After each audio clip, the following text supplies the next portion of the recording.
আসসালামু আলাইকুম।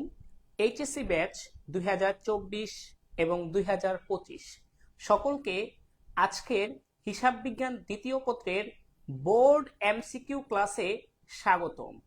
আজকে আমরা 2022 সালের ঢাকা বোর্ড এবং রাজশাহী বোর্ডের এমসিকিউ সমাধানের চেষ্টা করব ইনশাআল্লাহ। সবাই ক্লাসে দ্রুত যুক্ত হয়ে যান এবং সবাই ক্লাসটি শেয়ার করে দিবেন।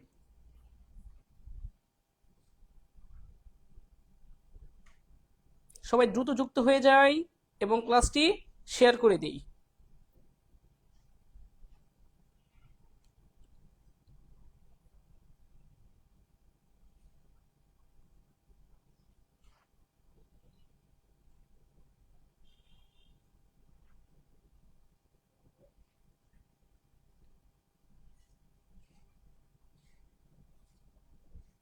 অ্যাকাউন্টিং এমসিকিউ ক্লাস সেকেন্ড পেপারের উপর, ঠিক আছে?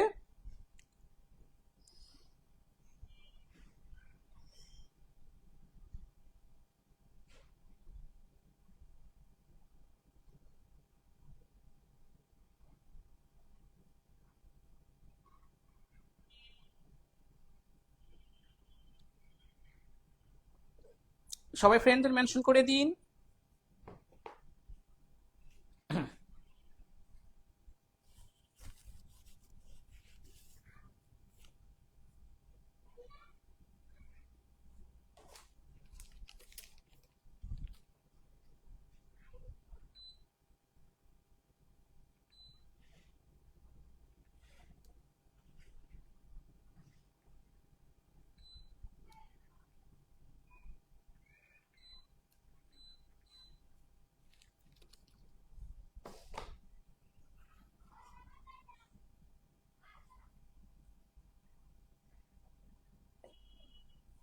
ওকে,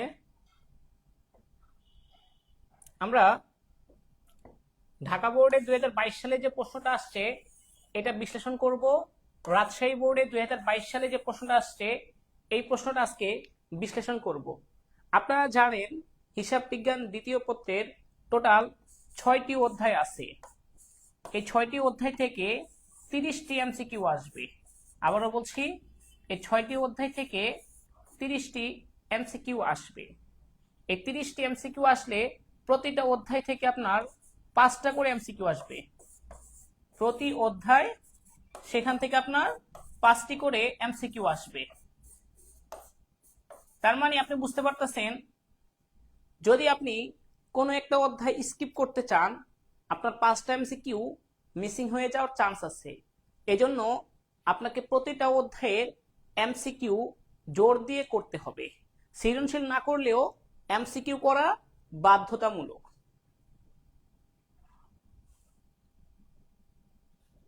ওকে, আমরা শুরু করে দিচ্ছি আজকের। ঠিক মতো দেখা যাচ্ছে?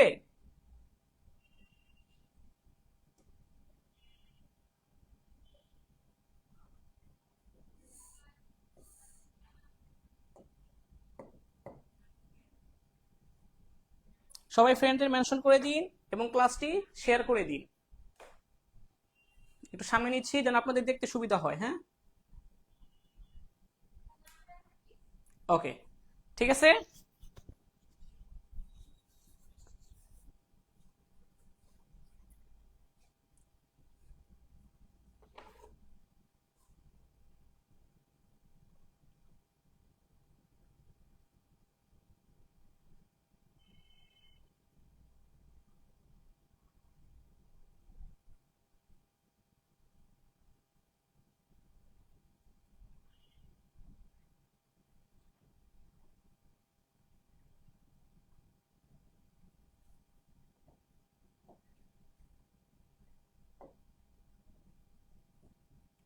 তো মোটামুটি আপনাদের ধারণা থাকা লাগবে, এমসিকিউ করার জন্য পুরো বই সম্পর্কেই ধারণা থাকা লাগবে, কারণ এমসিকিউ ওভারঅল সব জায়গা থেকে আসবে এবং আসছেও।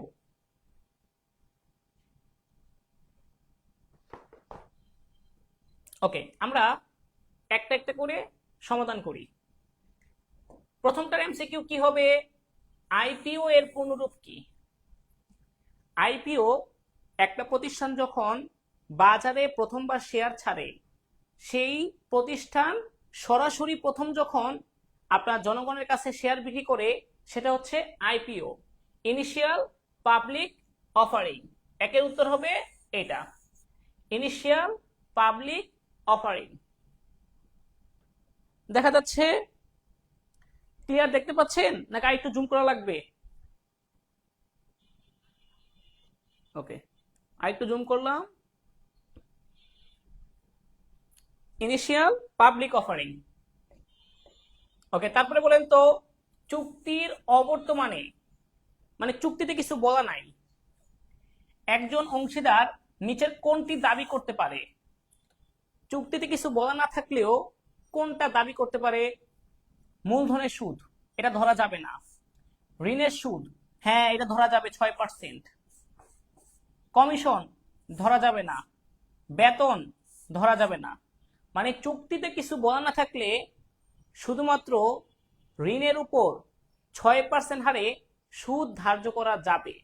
মূলধনের সুদ, উত্তোলনের সুদ, কমিশন, বেতন, এই বিষয়গুলো একটাও চুক্তিতে বলা না থাকলে ধরা যাবে না। উদ্ধৃতপত্রে মূলধন জাতীয় ব্যয় কিভাবে দেখানো হয় বলেন তো দেখে? এটা উদ্ধৃতপত্রে মানে আর্থিক অবস্থার বিবরণীতে মূলধন জাতীয় ব্যয় কিভাবে দেখানো হয়? সঞ্চিতি ও উদ্ধৃত, চলতি দায়, সম্পত্তি না দীর্ঘমেয়াদী দায়?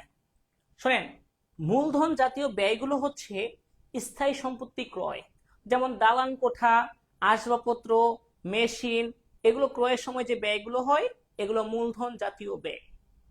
আর মূলধন জাতীয় ব্যয় এটা হচ্ছে আমাদের স্থায়ী সম্পত্তি হিসাবে দেখাই আমরা। তার মানে সঞ্চিত ও উদ্ধৃত আসবে না, চলতি দায় তো হবেই না, দীর্ঘমেয়াদী দায়ও হবে না। তাহলে 3-এর উত্তর হবে কি? 3-এর উত্তর হবে সম্পত্তি। অংশীদারি কারবারের বিলোপ সাধন ঘটে কি কি কারণে? মানে কি কি কারণে একটা অংশীদারি ব্যবসা বিলুপ্ত হয়ে যেতে পারে? যেমন কোন অংশীদার দেউলিয়া হলে, হ্যাঁ এটা হলে বিলুপ্ত হয়ে যেতে পারে। কোন অংশীদারের মৃত্যু হলে, হ্যাঁ এটা হলেও দেউলিয়া হয়ে, মৃত্যু হলেও বিলুপ্ত হয়ে যেতে পারে বিশেষ ঘটনা সাপেক্ষে। কোন অংশীদার অবসর গ্রহণ করলে, না এটা অংশীদারি ব্যবসায়ের বিলোপ সাধনের মধ্যে নেই যে একজন অংশীদার বিলুপ্ত হয়ে মানে সে অবসর গ্রহণ করছে তাহলে ওই অংশীদারটাকে বা ওই অংশীদারের কারণে পুরো ব্যবসাটা বিলোপ সাধন হয়ে যাবে, এরকম কোনো কথা নাই। অর্থাৎ কোন অংশীদার দেউলিয়া হলে সঠিক, কোন অংশীদারের মৃত্যু হলে, এই দুইটা কারণে অংশীদারি কারবারের বিলোপ ঘটে, কিন্তু অবসর গ্রহণের জন্য বিলোপ ঘটে না। অ্যান্সার হবে কি 4-এর ক, অর্থাৎ কোন অংশীদার দেউলিয়া হলে, কোন অংশীদারের মৃত্যু হলে। প্রথম 4টা এমসিকিউ নিয়ে কারো কোনো সমস্যা আছে একটু বলেন, কমেন্ট করে জানান।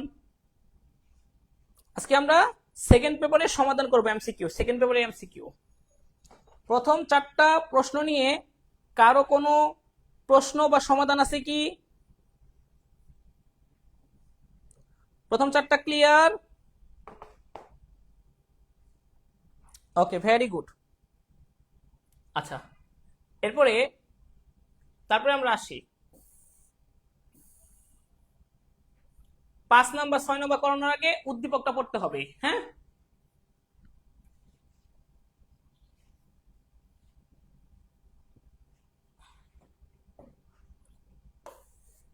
সোনিয়া ট্রেডার্স নিম্নোক্ত তথ্যাবলী সরবরাহ করে: পণ্য ক্রয় করছে 3 লক্ষ টাকা, মজুরি 10,000 টাকা, প্রারম্ভিক মজুদ 60,000 টাকা, সমাপনী মজুদ 75,000 টাকা, মোট লাভ বিক্রয়ের 20%। প্রথমে বলছে বিক্রিত পণ্যের ব্যয় কত। তাহলে এই প্রশ্নটা দেখেন, পণ্য ক্রয়, মজুরি, প্রারম্ভিক মজুদ দেওয়া আছে এবং সমাপনী মজুদ পণ্য দেওয়া আছে। তো আমরা কি জানি যে বিক্রিত পণ্যের ব্যয়ের সূত্র কি?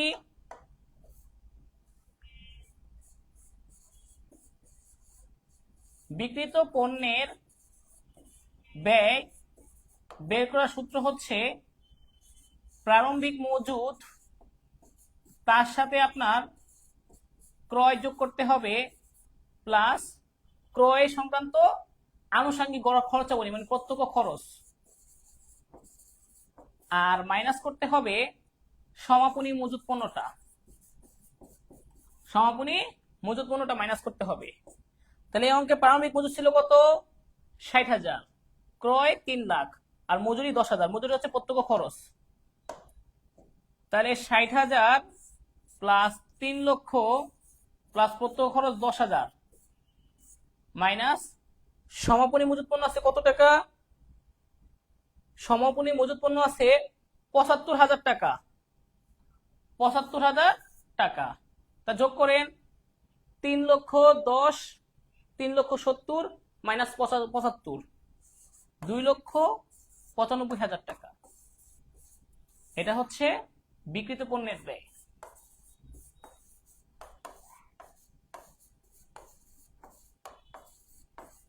Is it clear?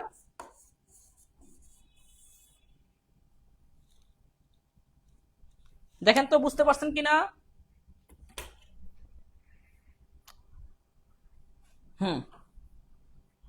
আচ্ছা, ওকে, ভেরি গুড। তার মানে এটা উত্তরটা কি হবে? 2,95,000 টাকা। তারপরে বিক্রয়ের পরিমাণ কত? কি বলছে? বিক্রয়ের পরিমাণ কত? তো বিক্রিত পণ্যের ব্যয় দেওয়া আছে, আর বলা আছে বিক্রয়ের উপর মুনাফা 20%। তা বিক্রয়ের উপর 20% মুনাফা হলে আমরা জানি বিক্রিত পণ্যের ব্যয়ের উপর 25% মুনাফা হয়। তাও যদি বুঝতে না পারেন আমি বের করে দেখাচ্ছি কিভাবে হয়। ওকে, বিক্রিত পণ্যের ব্যয় কত বেরিয়েছে আমাদের? 95,000 টাকা। ঠিক আছে, তাহলে আমরা জানি বিক্রয় সমান সমান বিক্রিত পণ্যের ব্যয় প্লাস মোট মুনাফা। বিক্রিত পণ্যের ব্যয় প্লাস মোট মুনাফা। তো এখানে বিক্রিত পণ্যের ব্যয় দেওয়া আছে 2,95,000 টাকা এবং বিক্রয়ের উপর মোট মুনাফা 20%। এই বিক্রিত পণ্যের ব্যয়ের উপর না, বিক্রয়ের উপর। তার মানে মোট মুনাফা বিক্রয়ের উপর 20% যেই কথা, বিক্রিত পণ্যের ব্যয়ের উপর 25% একই কথা। তবে আপনারা চাইলে এটাকে এইভাবে করতে পারেন, 2,95,000 টাকা যেহেতু ব্যয়ের উপর মুনাফার হার বের করব আমি, এটা করার জন্য উপরে হচ্ছে 20, নিচে 100 মাইনাস 20। বিক্রিত পণ্যের ব্যয়ের উপর হার বের করার জন্য মাইনাস করতে হয়। বিক্রিত পণ্যের ব্যয়ের হার বের করার জন্য কি করতে হবে? মাইনাস করতে হয়। বা সরাসরি আপনি যদি এখানে 25% দিয়ে করেন, এটা মানে হচ্ছে 25%। বিক্রয়ের উপর 20% হারে যত টাকা আসে মোট মুনাফা, বিক্রিত পণ্যের ব্যয়ের উপর 25% হারে একই পরিমাণ অর্থ আসবে। তাহলে দেখেন কত টাকা আসে? 2,95,000 টাকা প্লাস এটা কত টাকা আসে?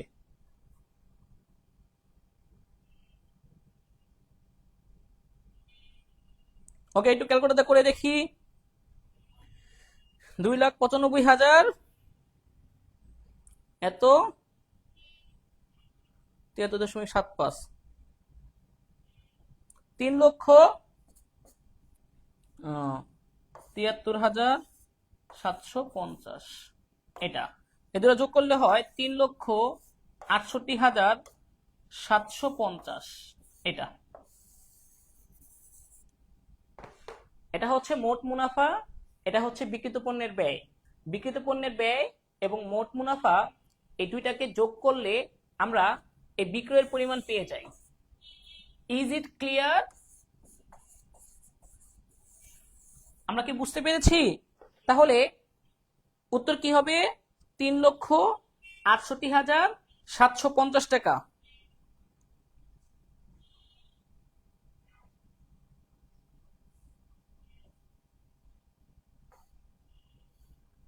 উত্তর কোনটা হবে?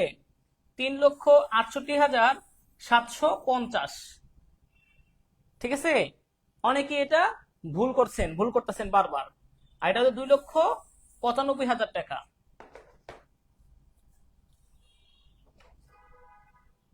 একটু কমেন্ট করে জানান বুঝতে পারছেন কিনা। এই প্রশ্নটা একটু কঠিন ছিল। অ্যাকাউন্টিং এ সব প্রশ্ন কঠিন হয় না, কয়েকটাই কঠিন হয়। যে 10-12টা কঠিন হবে, ওই 10-12টা শিখতে পারলে বাকিগুলো তো থিওরির মতো।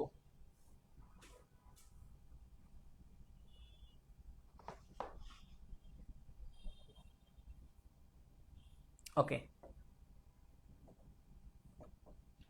ধরেন বিক্রয় হার দেওয়া আছে, আপনার 20%। আপনি সেখান থেকে ক্রয় হার বের করবেন। বের করার নিয়ম হচ্ছে উপরে 20 থাকবে, নিচে 100 মাইনাস 20। ক্রয় হার বা ব্যয় হার, বিক্রিত পণ্যের ব্যয়ের উপর হার, একই কথা। একইভাবে বিক্রয় হার দেওয়া আছে 30%। তখন আপনি ক্রয়ের উপর হার বা বিক্রিত পণ্যের ব্যয়ের উপর হার বের করার নিয়ম হচ্ছে উপরে 30, নিচে 100 মাইনাস 30। তার মানে বিক্রয় হার থেকে ক্রয় হারে কনভার্ট করার জন্য আপনাকে মাইনাস করতে হবে। যেমন এই যে বিক্রয় হার 20%, ক্রয় হার 20, 100 মাইনাস 20 সমান সমান 25%। এটা আসছে রাজশাহী বোর্ডে। হ্যাঁ, এই প্রশ্নটা আসছে রাজশাহী বোর্ডের প্রশ্ন। এটা যে বিক্রয়ের উপর হার 30%, ক্রয়ের উপর হার কত? 42.85। 42.85%। এটা রাজশাহী বোর্ডে আসছিল। তার মানে বিক্রয়ের উপর হার, ক্রয়ের উপর হার, বিষয়টা কি ক্লিয়ার?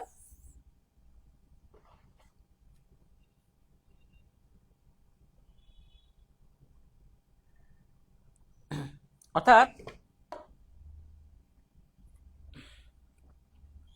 বিক্রয় হার থেকে ক্রয় হার বের করার জন্য আপনাকে মাইনাস করতে হবে, আর ক্রয় হার থেকে বিক্রয় হারে রূপান্তর করার জন্য প্লাস করতে হবে। এগুলো নিয়ে ডেপলি আলোচনা করা যাবে, একটা নিয়ে বেশ সময় নষ্ট করবো না, অন্যগুলো আগাচ্ছি আমি। তারপর দেখেন উৎপাদন ব্যয় হিসাবের প্রত্যক্ষ ব্যয় সমূহের সমষ্টি দ্বারা কি হয়? মানে প্রত্যক্ষ শ্রম,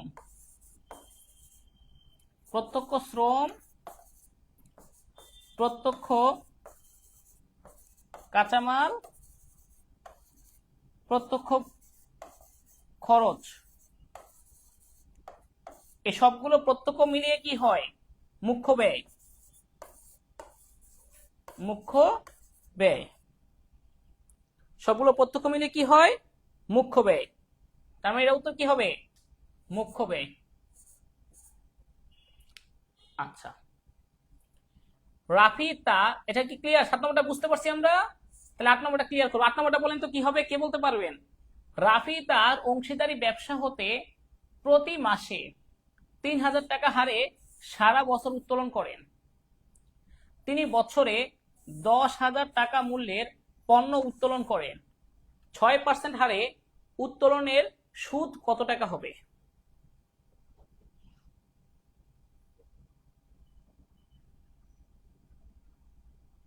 ওকে, কিভাবে করতে হবে বুঝাই দিচ্ছি, দেখেন একটু।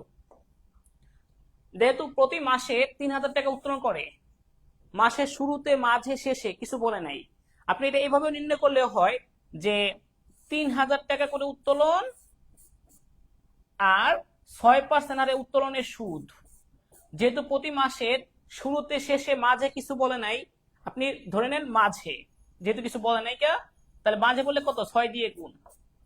এভাবে করবেন, তাও কত আসবে? 6 6 36, তারপর হচ্ছে 108, 1080।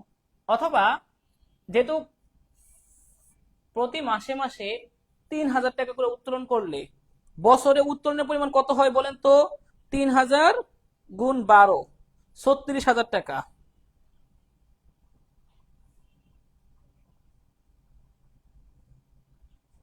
ওকে, তাহলে 36,000 টাকা উত্তোলন, তার উপর 6% সুদ। আর যেহেতু নির্দিষ্ট সারা বছর ধরে উত্তোলন করছে, তাহলে 12 মাসের জায়গায় 6 মাসে সুদ ধার্য করবেন, তখনও উত্তর আসবে 1080। দুইভাবে নির্ণয় করা যায়, 3,000 টাকা করে প্রতি মাসে 6% সুদ, আর 6 দিয়ে গুণ কেন, প্রতি মাসের মাঝে উত্তোলন করছে। আর মোট উত্তোলন করছে 36,000 টাকা, বছরে 6% সুদ, আর যেহেতু নির্দিষ্ট তারিখ বলা নাই, 6 মাসে সুদ ধরতে হবে 1080 টাকা। যেভাবে নির্ণয় করেন। আমাদের সূত্র কি? আমাদের সূত্র হচ্ছে এটা, উত্তোলন গুণ হার গুণ মাঝে শেষে প্রথমে। আর কিছু বলা নাই, ধরেন মাঝে উত্তোলন করছে, তাহলে উত্তোলন 3,000 টাকা, উত্তোলন গুণ হার 6%, আর মাঝে উত্তোলন এই জন্য 6 দিয়ে গুণ, তাহলে 1080 টাকা।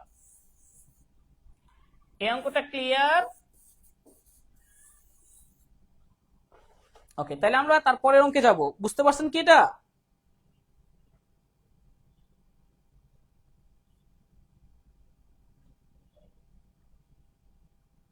না, 12 মাস তো না। আপনি তো, সে তো সারা বছর উত্তোলন করছে, সে তো জানুয়ারি মাসে উত্তোলন করছে, ফেব্রুয়ারিতে উত্তোলন করছে, ডিসেম্বরে উত্তোলন করছে, তো আপনি 12 মাসে সুদ ধরতে পারবেন না, আপনাকে এভারেজে 6 মাসে সুদ ধরতে হবে। আচ্ছা, এরপর তারপর আপনার 9 নম্বরটা।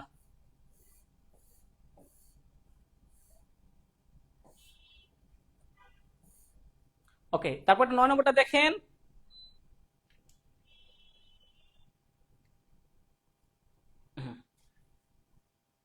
দেখেন 9 নম্বরটা কি বলছে, মোট মজুরি হতে কর্তন করা হয় কোনটা? ভবিষ্যৎ তহবিলে নিয়োগকর্তার দান, ভবিষ্যৎ তহবিলে কর্মীর দান, কল্যাণ তহবিলে কর্মীর দান। মোট মজুরি হতে কর্তন করা হয় ভবিষ্যৎ তহবিলে, যেটা নিয়োগকর্তা দান করেন সেটা কর্তনও করা হয় এবং সেটা একবার উপার্জনেও আসে, তার মানে কি, কর্তনেও আসে। ভবিষ্যৎ তহবিলে কর্মীর দান এটা সবসময় মাইনাস, কর্মী যেটা ভবিষ্যৎ তহবিলে দান করবে এটা মাইনাস, এটা কর্তন করতে হয়, মানে বাদ দিতে হয়। কল্যাণ তহবিলে কর্মীর দান, কল্যাণ তহবিলে কর্মী যেটা দান করবে সেটাও তার মূল উপার্জন থেকে মাইনাস করতে হবে। তাহলে উত্তর কোনটা হবে? সবগুলোই। এখানে জটিল ছিল শুধুমাত্র এই জিনিসটা নিয়ে কনফিউশন অনেকের, যে ভবিষ্যৎ তহবিলে নিয়োগকর্তার দান এটা কি আসবে কিনা কর্তনের মধ্যে। উত্তর হচ্ছে হ্যাঁ, উত্তর হচ্ছে আসবে। কারণ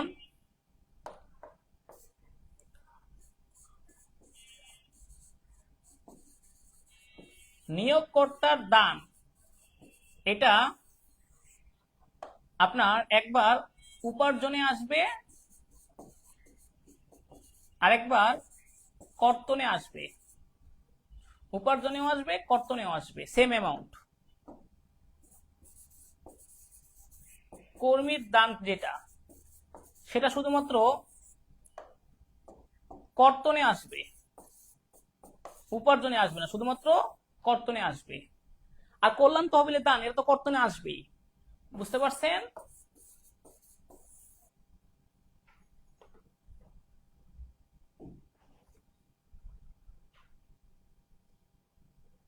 হ্যাঁ, শুধু এমসিকিউ করতে পারবেন, যেহেতু 7 স্কিপ করছেন, শুধু এমসিকিউটা পড়েন, ঠিক আছে? আচ্ছা, তারপরে দেখেন, মাল খতিয়ান কে সংরক্ষণ করেন, মানে মজুদ খতিয়ান কে সংরক্ষণ করেন। অধ্যায় 8 লিফো ফিফো অঙ্ক থেকে আসছে এই এমসিকিউটা। এটা হচ্ছে উৎপাদন ব্যয় হিসাব রক্ষক বা ভান্ডার রক্ষক। হ্যাঁ, মাল খতিয়ান কে সংরক্ষণ করেন? উৎপাদন ব্যয় হিসাব রক্ষক। উৎপাদন ব্যয় হিসাব রক্ষক এই মাল খতিয়ান সংরক্ষণ করেন আর তৈরি করেন হচ্ছে ভান্ডার রক্ষক।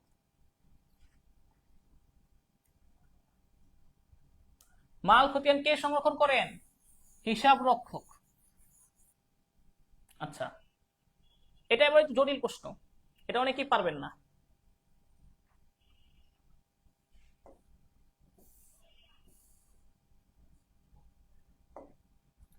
রনি, রিপা এবং রূপার প্রারম্ভিক মূলধন যথাক্রমে 5 লক্ষ, 3 লক্ষ, 4 লক্ষ টাকা। 5 লক্ষ, 3 লক্ষ, 4 লক্ষ। মূলধনের উপর সুদ 10%। সারা বছরে কারবারের নিট মুনাফা হয়েছে 4,51,000 টাকা। রূপা কমিশন ধার্য করার পরবর্তী নিট মুনাফার উপর 10% হারে কমিশন পায়। কারবারে বিনিয়োজিত মূলধনের সুদ কত টাকা? 5 লক্ষ, 3 লক্ষ, 4 লক্ষ। মূলধনের সুদের হার 10%। তাহলে একবার 5 লক্ষ টাকা, তার উপর 10%। একবার 4 লক্ষ টাকা, তার উপর 10%। একবার 3 লক্ষ টাকা, তার উপর 10%। 50,000 টাকা, 40,000 টাকা, 30,000 টাকা।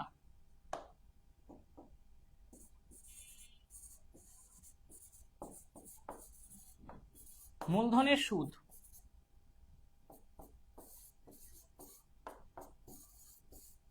1,20,000 টাকা। ক্লিয়ার?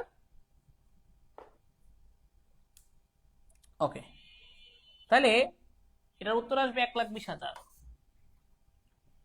রূপার প্রাপ্য কমিশন কত টাকা? মুনাফা 4,51,000। রূপা কমিশন ধার্য করার পরবর্তী নিট মুনাফার উপর 10% হারে কমিশন পাবেন। পরবর্তী বলা থাকলে এটা একটা টেকনিকে বের করা যায়। দেখেন,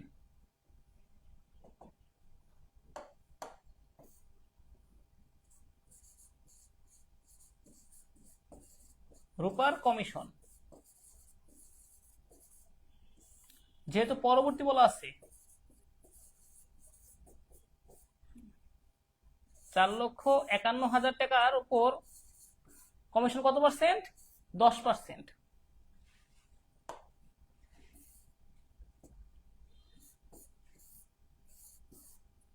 নিচে 100 প্লাস 10। এই মুনাফার পার্সেন্টেজটা, কমিশনের পার্সেন্টেজটা নিচে আবার যোগ হয়ে যাবে। যদি বলা হয়তো 20%, তখন কি করতেন?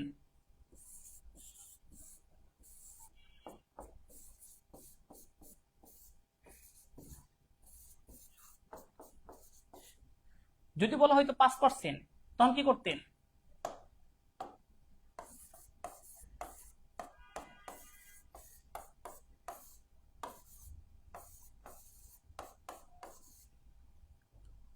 এ হচ্ছে কমিশন ধার্য করার পরবর্তী নিট মুনাফার উপর পার্সেন্ট। ঠিক আছে, দেখছেন? তাহলে এর উত্তর আসবে কত?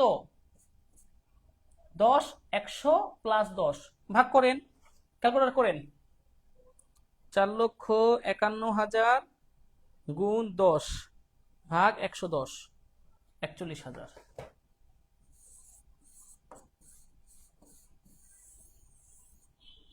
তাহলে কমিশন ধার্য করার পরবর্তী মুনাফার উপর কমিশন ধার্যের নিয়মটা হচ্ছে এটা। আর যদি পূর্ববর্তী বলা থাকতো,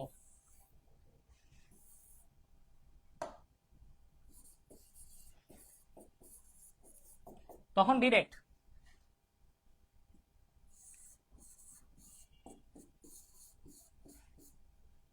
ডাইরেক্ট 10% দিয়ে করলেও হবে, অথবা এভাবে করলেও হবে।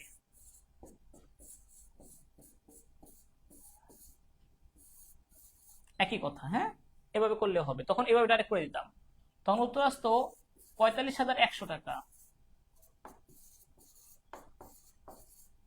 তার মানে পরবর্তী পূর্ববর্তী এর পার্থক্যটা ক্লিয়ার?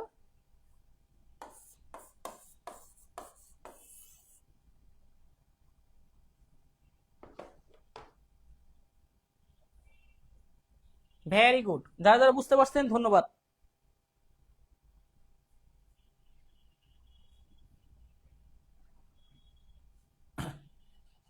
অল্প শিখেন, তবে যা শিখেন অ্যাকাউন্টিং এর ক্ষেত্রে একটু সিরিয়াস ভাবে শিখেন এবং একটু বুঝে শিখেন, মানে কনসেপ্টটা ফুল ক্লিয়ার রাখেন। না হলে আদো আদো কনসেপ্ট নিয়ে অন্য সাবজেক্ট পার পাওয়া গেলেও হিসাব বিজ্ঞানে পার পাওয়া যায় না। ঠিক আছে? তারপর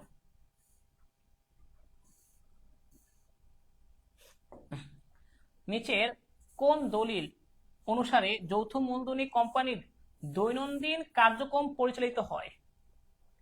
যেই দলিলের সাহায্যে একটা কোম্পানির অভ্যন্তরীণ পরিচালনা সংক্রান্ত দৈনন্দিন কার্যক্রম পরিচালিত হয় সেটা কোনটা বলেন তো দেখি?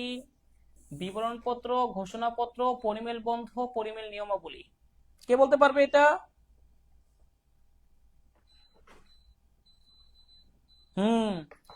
পরিমেল বন্ধ হচ্ছে কোম্পানির মূল দলিল। এখানে কোম্পানির মূল বিষয়গুলো সংক্ষিপ্ত আকারে লেখা থাকে, 6টা ধারা থাকে। আর পরিমেল নিয়মাবলী হচ্ছে কোম্পানির দৈনন্দিন কার্যক্রম পরিচালনার একটা দলিল। পরিমেল নিয়মাবলী বা সংঘবিধি এটা কোম্পানির দ্বিতীয় গুরুত্বপূর্ণ দলিল।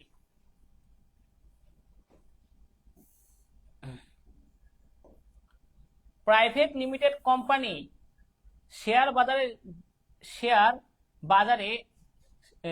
বাজারে শেয়ার বিক্রয় করে না, বিবরণপত্র প্রচার করতে পারে না, সদস্যদের মধ্যে শেয়ার হস্তান্তর করতে পারে। কোনটা কোনটা রাইট?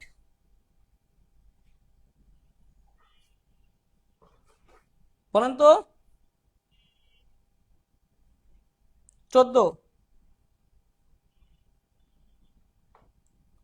14 কি হবে?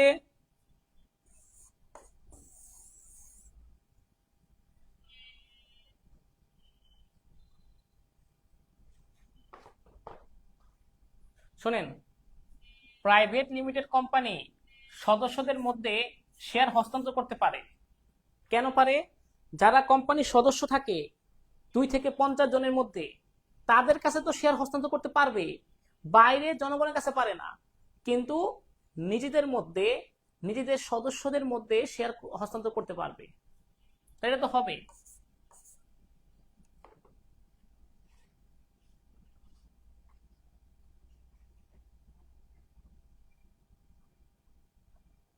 উত্তর হবে ডি। শেয়ার বাজারে শেয়ার বিক্রি করে না, কারণ তাদের অনুমতি নাই।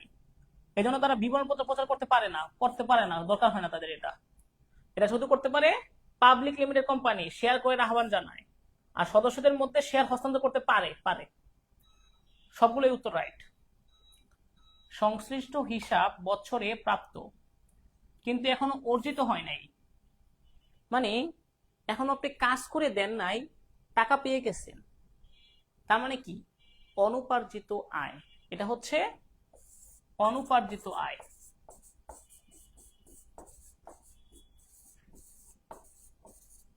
কাজ করেন নাই কিন্তু টাকা পেয়ে গেছেন, যেমন টেইলার্সের দোকানে কাজ করার আগে আপনি টাকা দিয়ে রাখছেন, তার জন্য এখন সেটা দায়। কি করতে হবে? আপনাকে কাজ করে দিতে হবে। এরকম কাজ করার আগেই টাকা নিয়ে নিছেন, পেয়ে গেছেন, কিন্তু এখনো কাজ করে দেন নাই, মানে অর্জিত হয় নাই, সেই কাজটা এখনো করে দেওয়া হয় নাই, আপনার জন্য সেটা কি? অনুপার্জিত আয় বা চলতি দায়।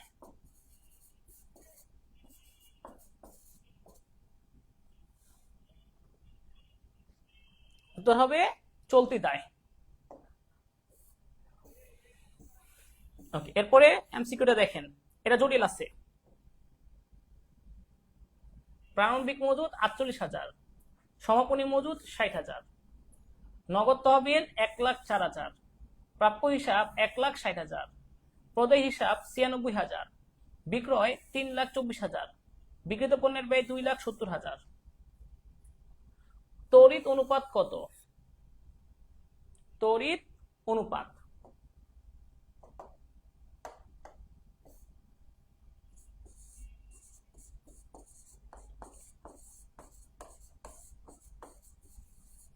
সমান সমান তড়িৎ সম্পদ ডিভাইডেড বাই চলতি দায়। তড়িৎ সম্পদ এখানে কি কি আছে দেখুন, প্রারম্ভিক মজুত পণ্য না, সমাপনী মজুত পণ্য আসবে না, নগদ তহবিল, প্রাপ্য হিসাব।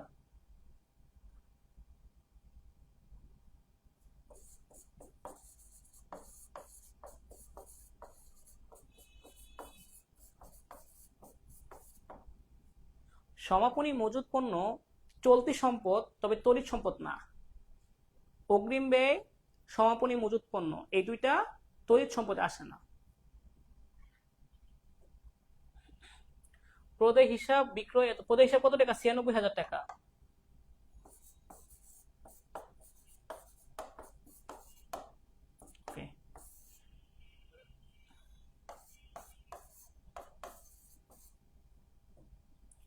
আর 1,04,000 আর 1,60,000।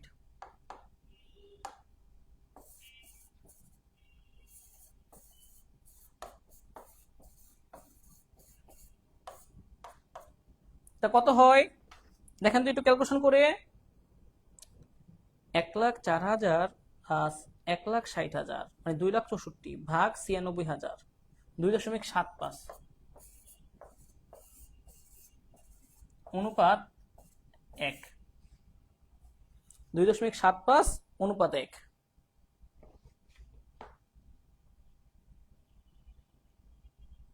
দেখছেন?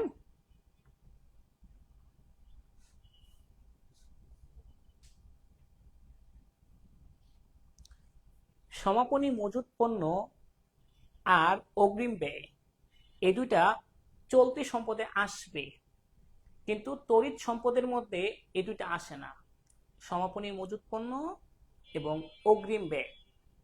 এই কারণে এই সমাপনী মজুত পণ্য 60,000 টাকা তড়িৎ অনুপাতে আসে নাই। মজুদ আবর্তন অনুপাত কত? এটা উত্তর হবে কত? ঘ। মজুদ আবর্তন অনুপাত কত? বিক্রিত পণ্যের ব্যয় ডিভাইড বাই গড় মজুদ।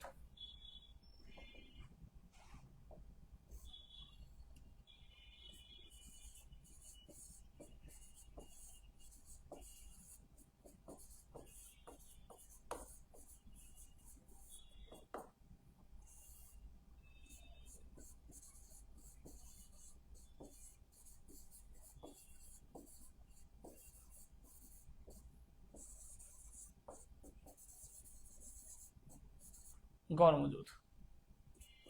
তাহলে বিক্রিত পণ্যের ব্যয় কত দেওয়া আছে প্রশ্নে? 2,70,000 টাকা।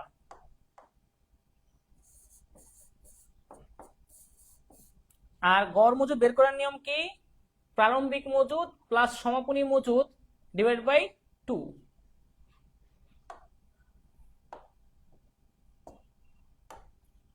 প্রারম্ভিক মজুদ প্লাস সমাপনী মজুদ ডিভাইড বাই 2, 48,000 প্লাস 60,000 ভাগ 2,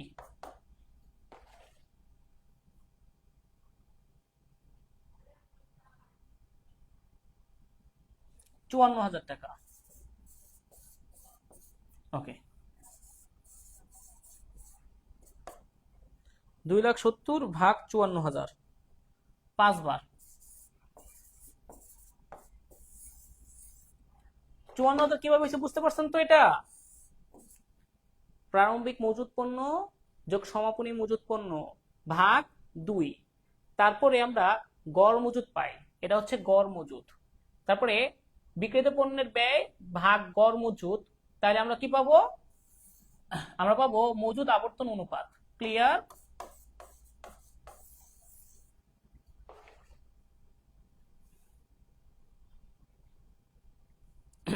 বোরিং লাগতেছে? বুঝতে পারতেছেন?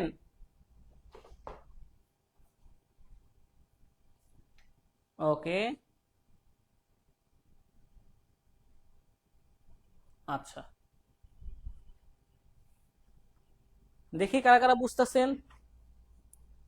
নাদিয়া মিম, শিমুল, দিলরুবা, পুতুল, আইনিন, শিহাব বিন কবির, রুমানা আক্তার, হিমেল। ওকে, ভেরি গুড।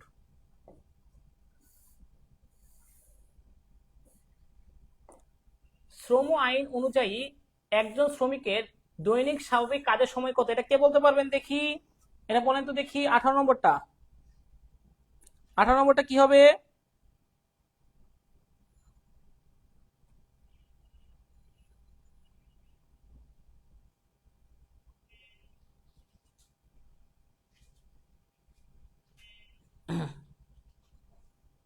ওকে,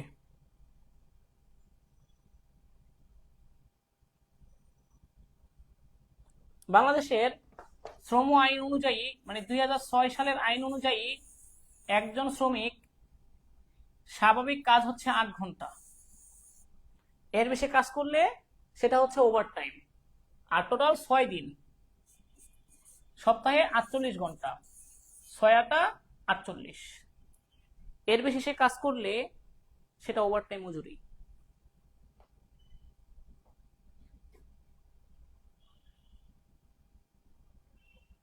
ওকে, এরপর এটা এটা বুঝতে হবে, এটা ক্রিটিক্যাল আছে।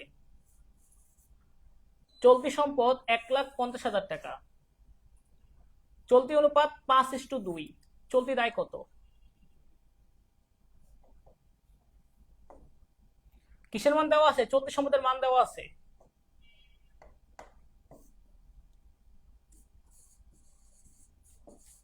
চলতি সম্পদ 1,50,000,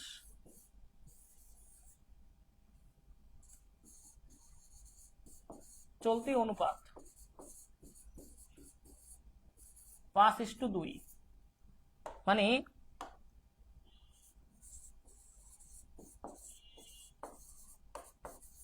চলতি সম্পদ যদি 5 টাকা হয়,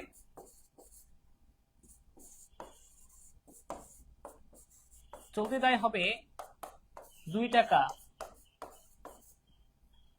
আর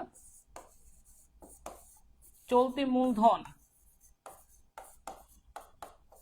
5 - 2 3 টাকা।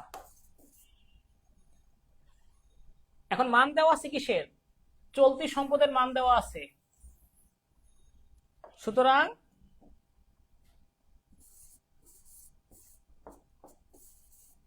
এই চলতি সম্পদের মানটাকে, চলতি সম্পদের টাকাটাকে চলতি সম্পদের মান দিয়ে ভাগ করবেন। বের করবেন কি? চলতি দায় নাকি চলতি মূলধন? আমাদের প্রশ্নে বলছে চলতি দায় বের করতে। আবারও দেখেন প্রশ্নে কি বলছে, চলতি দায় বের কত।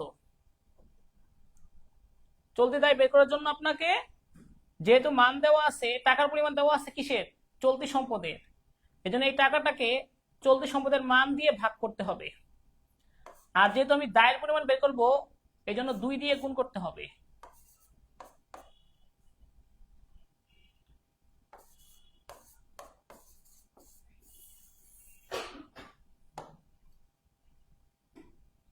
দেখেন এটা ক্লিয়ার কিনা? তাহলে দায়ের পরিমাণ বের করতে গেলে, হ্যাঁ, চলতি দায়,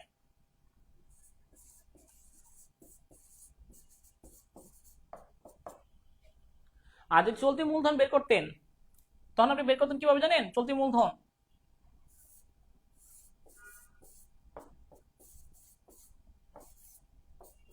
আর 3 দিয়ে গুণ করলেই হইতো, চলতি মূলধন বের হইতো 90,000 টাকা।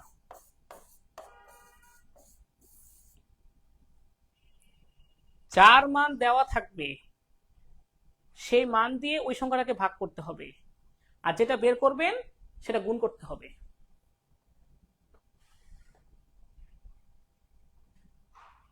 যদি বলতো চলতি মূলধন বের করো, তাহলে 3 দিয়ে গুণ করতাম, কিন্তু প্রশ্নে বলছে চলতি দায় বের করতে, এই জন্য 2 দিয়ে গুণ করছি। ঠিক আছে, এই হচ্ছে বের করার টেকনিক।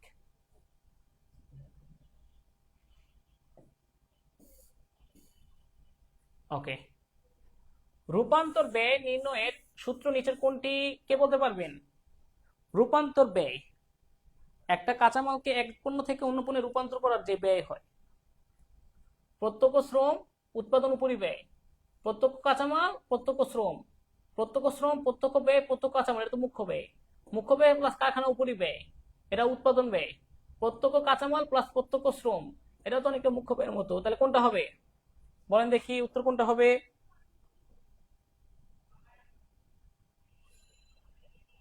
উত্তর হবে এটা। প্রত্যক্ষ শ্রম প্লাস কারখানা উপরিব্যয় সমান সমান রূপান্তর ব্যয়, পণ্যের রূপান্তর ব্যয়।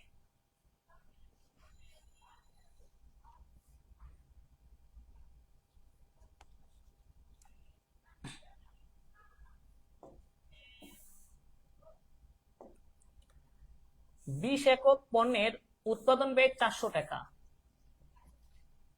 কোম্পানি বিক্রয় মূল্যের উপর 20% মুনাফা করে, প্রতি একক পণ্যের বিক্রয় মূল্য কত? 20 একক পণ্যের উৎপাদন ব্যয় 400 টাকা। কোম্পানি বিক্রয় মূল্যের উপর 20% মুনাফা করে, তার মানে ক্রয় মূল্যের উপর 25% মুনাফা করে। তা একক প্রতি বিক্রয় মূল্য কত?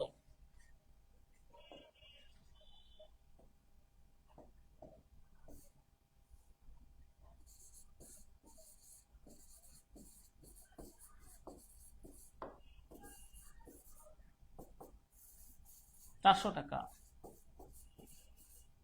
তাহলে প্রতি এককের ব্যয় কত?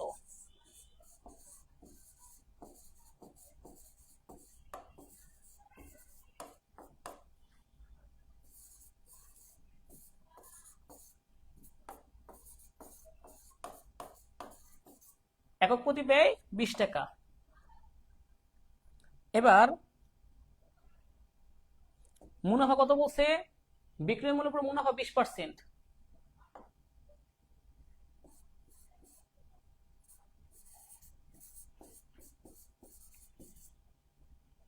বিক্রয় মূল্যের উপর 20%, তাহলে ব্যয়ের উপর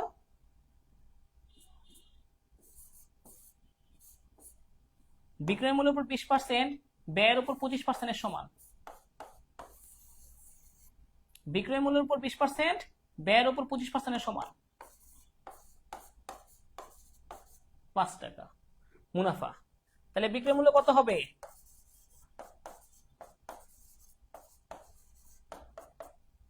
ব্যয় প্লাস মুনাফা।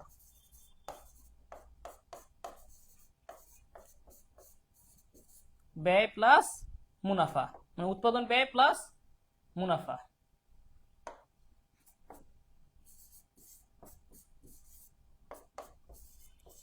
পঁচিশ টাকা। একক প্রতি উৎপাদন ব্যয়, একক প্রতি বিক্রয় মূল্য 25 টাকা। কারণ একক প্রতি বিক্রয় ব্যয় কত টাকা? একক প্রতি উৎপাদন ব্যয় 20 টাকা, তার সাথে প্রফিট 5 টাকা যোগ করবেন, তাহলে টোটাল কত হবে? 25 টাকা। ব্যয় প্লাস মুনাফা সমান সমান বিক্রয় মূল্য। জাস্ট শুধু তফাৎটা কি? বেসিকটা হচ্ছে যেটা ব্যয়ের উপর 20% সমান সমান বিক্রয় মূল্যের উপর 20% সমান সমান ব্যয়ের উপর 25%। একই কথা। কিভাবে বের করবেন? এইভাবে, বিক্রয় মূল্যের উপর 20%, তাহলে ব্যয়ের উপর হার।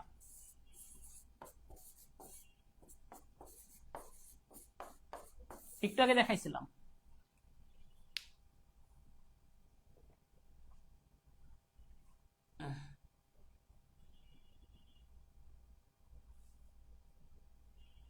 জানি এগুলো নিয়ে সমস্যা হবে, কারণ অনেক স্টুডেন্টের বেসিকটা ক্লিয়ার না।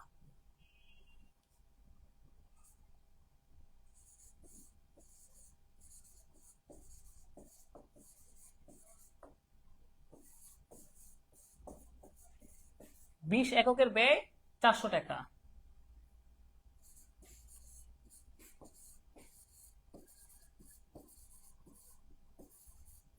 প্রতি এককের ব্যয় কত?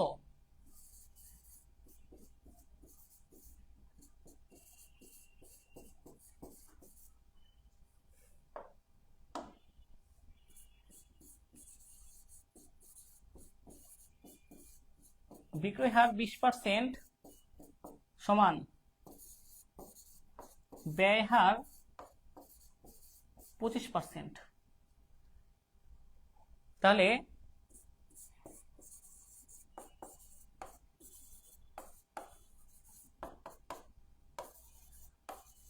ব্যয় প্লাস মুনাফা।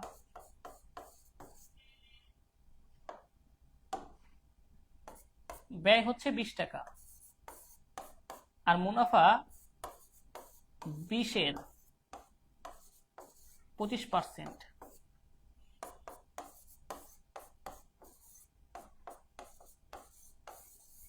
25 টাকা। তাহলে বিক্রয় হার 20%, ব্যয় হার 25% কিভাবে হয়? এটা আপনাকে জানলেই হচ্ছে এই অঙ্কটা। দেখেন, বিক্রয় হার 20%, বিক্রয় হার থেকে ব্যয় হার বের করার নিয়ম, ব্যয় হার বা ক্রয় হার বের করার জন্য মাইনাস করতে হয় 25%। আবার বলা আছে যে বিক্রয় হার আপনার 20%, ব্যয় হার বিক্রয় হার 16.67%, ব্যয় হার কত?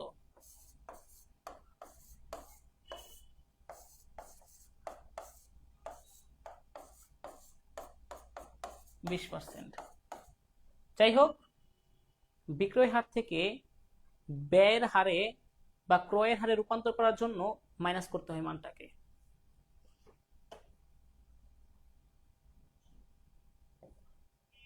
ওকে, এটা বলেন তো কি হবে?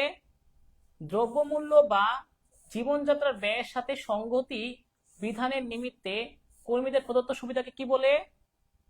এই যে জিনিসপত্রের দাম বাড়তেছে, রুটির দাম, চালের দাম, ডিমের দাম, এই দামগুলো বাড়ার সাথে সাথে সরকারি লোকদেরকে একটা সুবিধা দেওয়া হয় যেটা তাদের বেতনের সাথে যুক্ত হয়, সেটার নাম হচ্ছে মহার্ঘ ভাতা। মহার্ঘ ভাতা। তাহলে এই মহার্ঘ ভাতাটা হচ্ছে জিনিসপত্রের দাম বাড়ার সাথে দেওয়া হয়। এটা কোনটা? দুর্মূল্য ভাতা, মূল্যস্ফীতি ভাতা, দৈনিক ভাতা, বার্ষিক বেতন বৃদ্ধি। উত্তর হবে দুর্মূল্য ভাতা।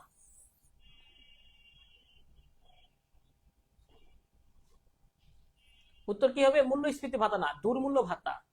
দুর্মূল্য ভাতা মানে হচ্ছে মহার্ঘ ভাতা। জিনিসপত্রের চড়া দামের সাথে অ্যাডজাস্ট করার জন্য সরকারি প্রতিষ্ঠানের লোকেরা এটা পেয়ে থাকে, এই ভাতাটা। উত্তর হবে কি? এ। তরল অনুপাত তারল্য নির্দেশ করে, রাইট। সচ্ছলতা নির্দেশ করে, রাইট। উপার্জন ক্ষমতা নির্দেশ করে না, উপার্জন ক্ষমতা নির্দেশ করে মুনাফার অনুপাতগুলো। ঠিক আছে, উপার্জন ক্ষমতা নির্দেশ করে মুনাফার অনুপাত, তাহলে এটা হবে না। তারল্য নির্দেশ করে, সচ্ছলতা নির্দেশ করে। উত্তর হবে কি? 1 ও 2। 23 নম্বরটা ক্লিয়ার?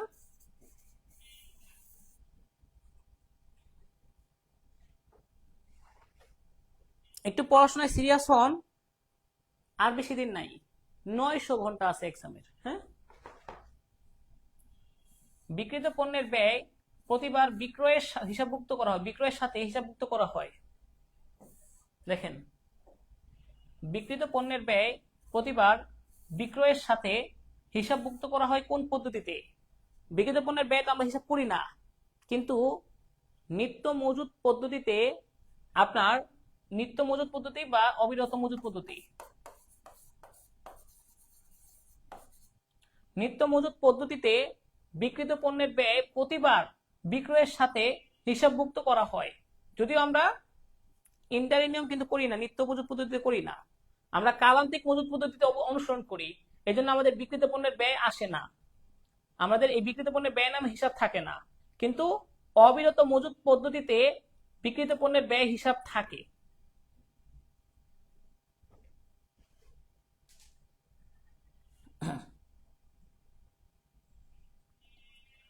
অলিক সম্পদ হলো, এটা বলেন তো কি হবে? 29 নম্বরটা বলেন। 29 কি হবে?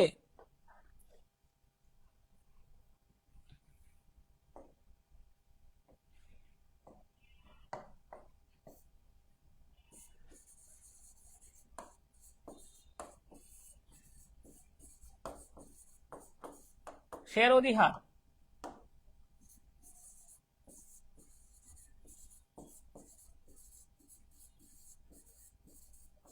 মূলধন জাতীয় আয় বা মালিকানা সত্ত্ব।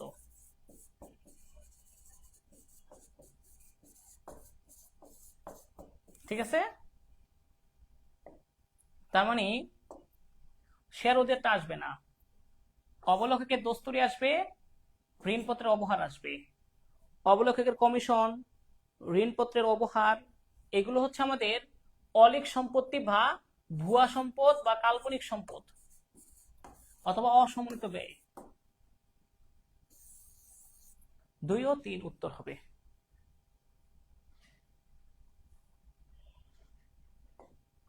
তারপর দেনাদার আবর্তন অনুপাতের মাধ্যমে কি জানা যায়? দেনাদার আবর্তন অনুপাতের মাধ্যমে কি জানা যায়? মুনাফা অর্জন ক্ষমতা না, চলতি দায় পরিশোধ ক্ষমতা না, স্বল্পকালীন সচ্ছলতা না। দেনাদার আবর্তন অনুপাতের মাধ্যমে জানা যায় প্রাপ্য হিসাব হতে অর্থ আদায়ের ক্ষমতা। কারণ দেনাদার আবর্তন অনুপাতের সূত্র কি?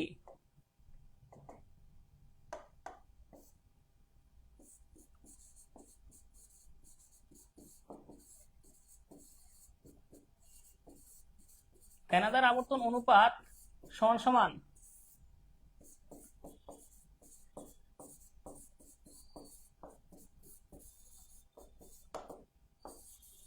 গড় প্রাপ্য হিসাব বা নোট,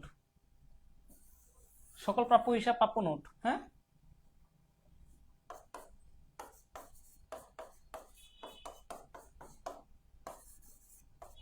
ওকে। এটার মাধ্যমে জানা যায় দেনাদারের আদায় করার ক্ষমতা, দেনাদারের কাছ থেকে টাকা আদায়ের ক্ষমতা।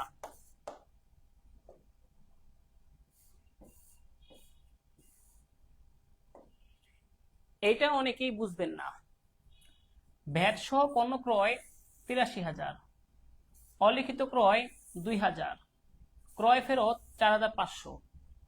15% হারে ক্রয়ের উপর ভ্যাটের পরিমাণ কত? এটা কি হয় দেখেন,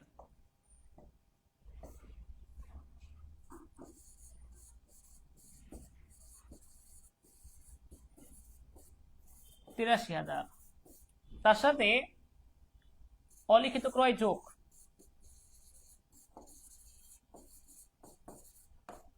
যোগ করবেন। হ্যাঁ, ২,০০০,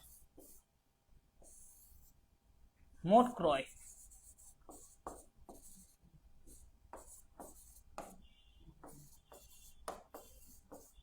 মাইনাস ফেরত ৪,৫০০, নিট ক্রয় বেরোবে ৮০,৫০০। সুতরাং ভ্যাট 15% ভ্যাট না, বের করার নিয়ম দেখেন। এটাকে 15 দিয়ে গুণ, 115 দিয়ে ভাগ।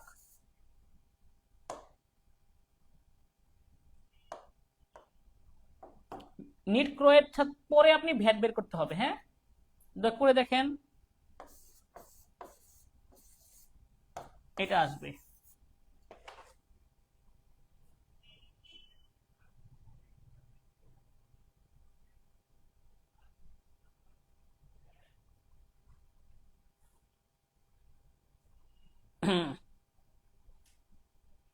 বুঝতে পারছেন?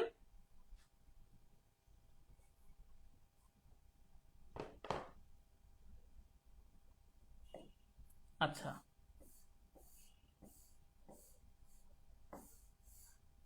ওকে, এই প্রশ্নটা দেখেন। অনেক লিমিটেডের অনুমোদিত মূলধন 50 লক্ষ টাকা, যা প্রতিটি 10 টাকা মূল্যের শেয়ারে বিভক্ত। তাদের 50 লক্ষ টাকার শেয়ার ছাড়ার অনুমতি আছে। একটা শেয়ারের দাম 10 টাকা। কোম্পানি উহার 80% শেয়ার 10% অবহারে ইস্যু করছে। অবহারে মানে কি? বেশি মূল্যে নাকি কম মূল্যে? অবহার মানে কম মূল্যে, কম মূল্যে ছেড়েছে। কোম্পানি 3,80,000 শেয়ারের আবেদন পায় এবং শেয়ারগুলি যথারীতি বন্টন করে।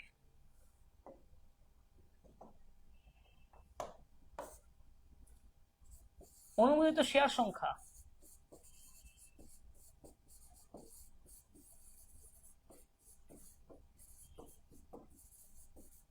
সমান সমান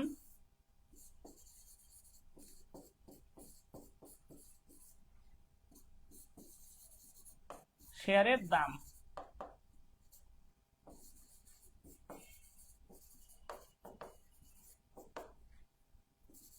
50 লক্ষ ভাগ 10 টাকা, তাহলে কত শেয়ার? হ্যাঁ,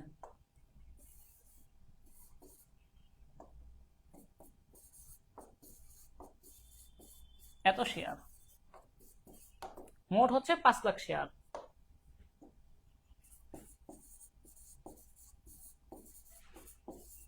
ইস্যুকৃত শেয়ার এটার 80%।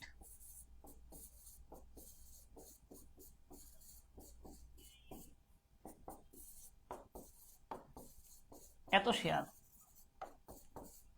কত টাকা করে ছাড়ছে?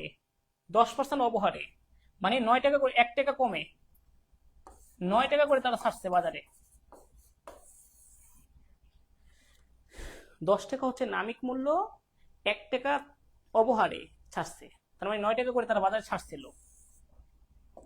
প্রশ্ন, অনেক লিমিটেড এর আদায়কৃত মূলধন কত? তারা আদায় করছে কত শেয়ারের মূলধন? 3,80,000 শেয়ারের আবেদন পায়, শেয়ারগুলো যথারীতি বন্টন হয়। সুতরাং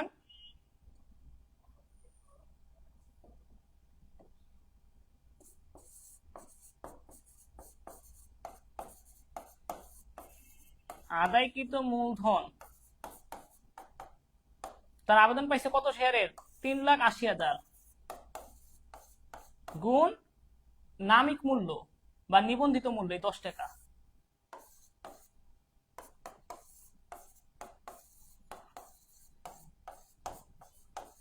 শোনেন, নিয়ম হচ্ছে আপনি অবহারে বা অধিহারে যেভাবে শেয়ার ইস্যু করেন না কেন, শেয়ার মূলধন সবসময় নামিক মূল্যে লিখিত হবে, নামিক মূল্যে, অবহার অধিহার দেখার বিষয় না। ঠিক আছে? তাহলে শেয়ার আদায়কৃত মূলধন কত? 38 লক্ষ টাকা। আর এখান থেকে শেয়ার অবহার কত?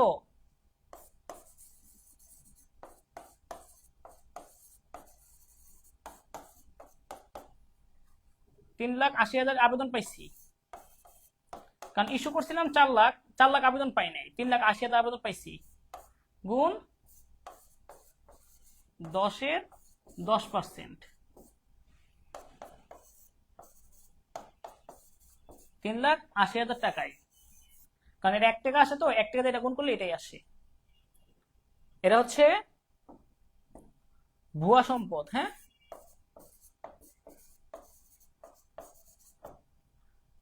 আমার 5 লাখ শেয়ার অনুমতি আছে, আমি বাজারে শেয়ার ছাড়ছি 4 লাখ, কিন্তু আবেদন পেয়েছি একটু কম, 3,80,000 শেয়ারের। তাহলে 3,80,000 শেয়ারের আবেদন পাইছি, শেয়ার মূলধনে 3,80,000 শেয়ার নামিক মূল্য দিয়ে গুণ, তাহলে অবহার কত? অবহার 1 টাকা করে, কারণ 10-এর 10% মানে 1 টাকা। তাহলে শেয়ার অবহার ওই 3,80,000 শেয়ার প্রত্যেকটা 1 টাকা করে অবহার, তাই 3,80,000 টাকাই ভুয়া সম্পদ। সুতরাং এই অঙ্কে অনেক লিমিটেড আদায়কৃত মূলধন হবে 38 লক্ষ টাকা। এক্ষেত্রে কোম্পানির অলিক সম্পদের পরিমাণ কত? ওই যে অলিক সম্পদ যেটা শেয়ার অবহার, 3,80,000 গুণ 1 টাকা করে, ওই 3,80,000 টাকাই। Is it clear? এটা জটিল ছিল প্রশ্নটা।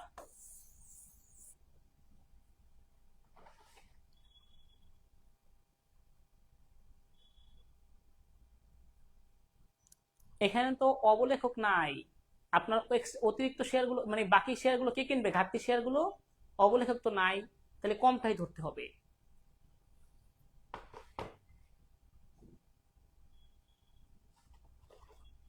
সম্রাট স্যারকে দেখলে আমার মুক্তিযুদ্ধের কথা মনে পড়ে।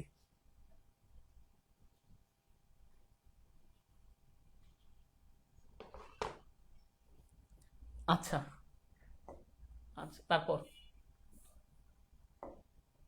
এফওবি ডেস্টিনেশন দ্বারা কি বোঝায়? এফওবি ডেস্টিনেশন আর শিপিং পয়েন্ট, হ্যাঁ, দুইটা আছে।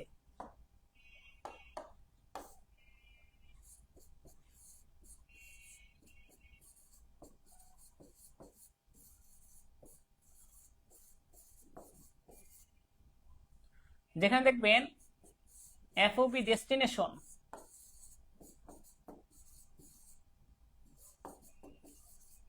আরেকটা হচ্ছে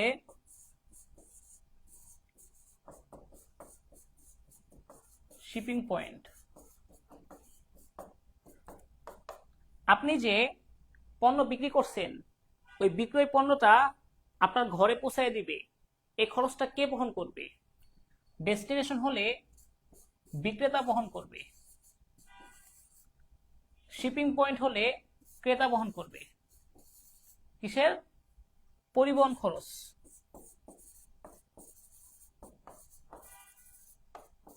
বিক্রিকৃত পণ্যের পরিবহন খরচটা কে বহন করবে? এফওবির পুনরূপ হচ্ছে free on board. FOB destination দ্বারা আপনার খরচটা বহন করবে বিক্রেতা, আর এফওবি শিপিং পয়েন্ট দ্বারা সেটা খরচ বহন করবে ক্রেতা। সাধারণত ক্রেতারাই তো বহন করে। আপনি যে ফ্রিজ কিনে আনেন, ফ্রিজটা যে আপনার বাসায় পৌঁছে দেয়, তখন আপনি তো ওই ভ্যান গাড়িওয়ালার টাকা দেন, সেটা হচ্ছে এফওবি শিপিং পয়েন্ট। আর যদি কোম্পানি থেকে অফার দেয়, আমরা বাসায় ফ্রিজ পৌঁছিয়ে দেই সুন্দরভাবে, এফওবি ডেস্টিনেশন সেটা বিক্রেতা খরচ বহন করলে। এটা ক্লিয়ার হন, এটা থেকে এমসিকিউ আসে, এখান থেকে এমসিকিউ আসে, এটা ক্লিয়ার হয়ে নেন। হ্যাঁ,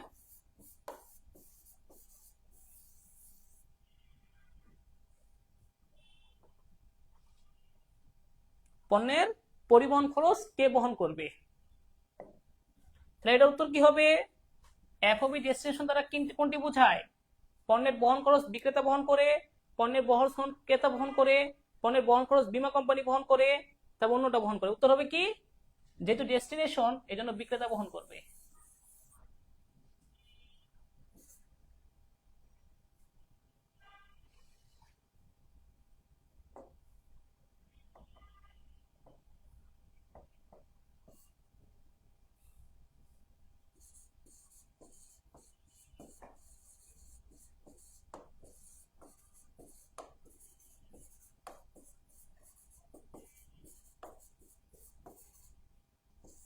আপনাদের এইচএসসি এক্সাম আর কয়দিন বাকি?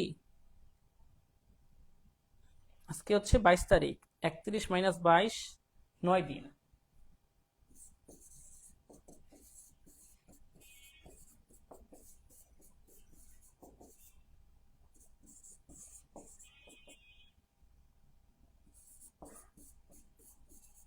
কারণ 30তম দিন তো পরীক্ষায়। মোট কত দিন? 38 দিন। ঘন্টায় কত?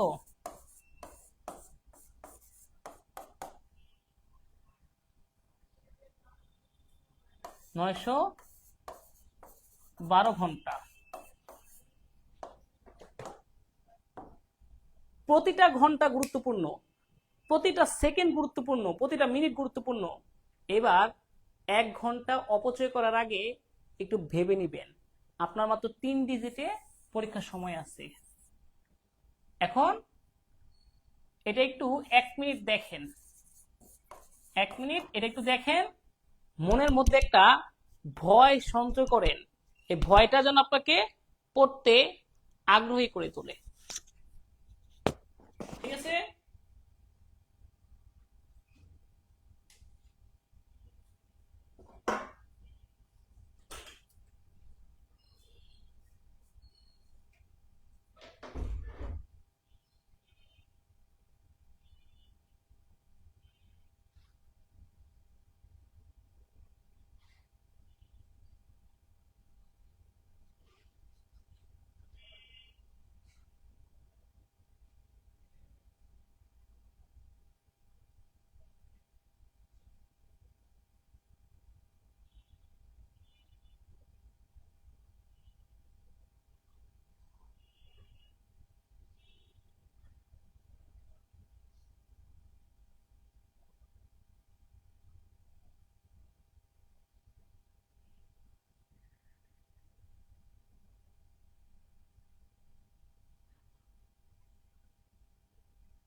পাঁচটা মিনিট ব্রেক দিলেই 5 মিনিট আপনার জীবন থেকে চলে যাবে।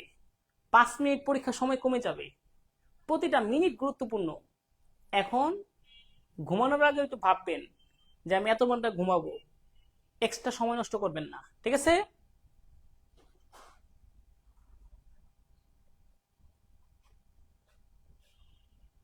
স্যার ভয়ের কারণে আমার চাপ পড়ে গেছে। আচ্ছা আচ্ছা, খুবই ভালো। এবার আসি আমরা অন্য একটা বোর্ড। হ্যাঁ, এ বোর্ড শেষ। রাজশাহী বোর্ড। রাজশাহী বোর্ডের প্রশ্ন সমাধান করবো আমরা এখন।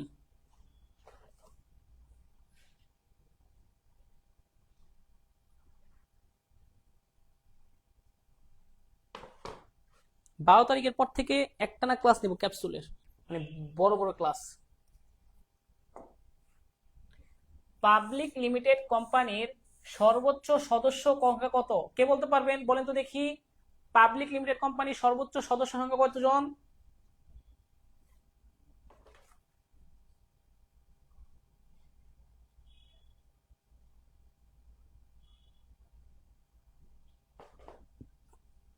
ওকে, উত্তর হবে 20 জন অংশীদারি, 50 জন প্রাইভেট। অসীম সদস্য এটা না, এটা আসলে অসীম বলবেন না, বলবেন কি শেয়ার দ্বারা সীমাবদ্ধ, যে শেয়ার থাকবে না, শেয়ার দ্বারা সীমাবদ্ধ। ঋণপত্র কোম্পানির কোন ধরনের দায়? ঋণপত্র নিলে অনেক বছরের জন্য নেয়, 5 বছরের জন্য, অধিক সময়ের জন্য। আর ঋণপত্র নিলে বছর বছর সেখান থেকে সুদ দিতে হয় আপনাকে, ওই যার কাছ থেকে ঋণপত্র নেবেন তাকে সুদ দিতে হবে। এর উত্তর কি হবে বলেন তো? আন্তঃদায়িত্ব মূলধন। সম্ভাব্য দায়িত্ব আসবেই না, চলতি দায়িত্ব না। চলতি দায়িত্ব হচ্ছে প্রদেয় হিসাব, তারপর হচ্ছে বকেয়া খরচ। তাহলে অপশন আছে একটাই, দীর্ঘমেয়াদী দায়। অংশীদারি ব্যবসায়ের দায় কেমন? এটা দেখি কে বলতে পারেন, বলেন তো দেখি। অংশীদারি ব্যবসায়ের দায় কেমন? সীমাবদ্ধ, অসীম, মূলধন দ্বারা সীমাবদ্ধ, মুনাফা বন্টন অনুপাতে সীমাবদ্ধ। উত্তর হবে অংশীদারি ব্যবসায়ের দায় হচ্ছে অসীম। শ্রমিকদের শ্রমিকদের কি প্রদান করা হয়? একটা প্রতিষ্ঠানে যারা শ্রমিক কর্মচারী তাদেরকে কি দেওয়া হয়? তারা তো একদম ছোট নিম্ন শ্রেণীর মানুষ, মানে মনে করা হয় শ্রমিকরা তো নিম্ন শ্রেণীরই ধরা হয়। তাদের ক্ষেত্রে সম্মানী বলে না, বড় মানে যারা একটু যোগ্যতা সম্পন্ন লোক তাদের বলে সম্মানী। আর শ্রমিকদের দেওয়া হয় মজুরি।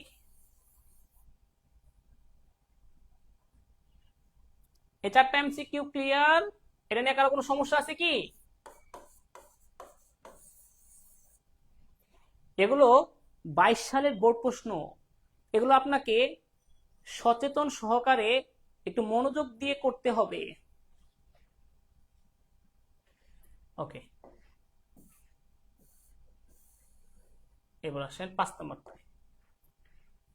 আবির অ্যান্ড লিমিটেডের অনুমোদিত মূলধন 10 টাকা করে 5 লাখ শেয়ার।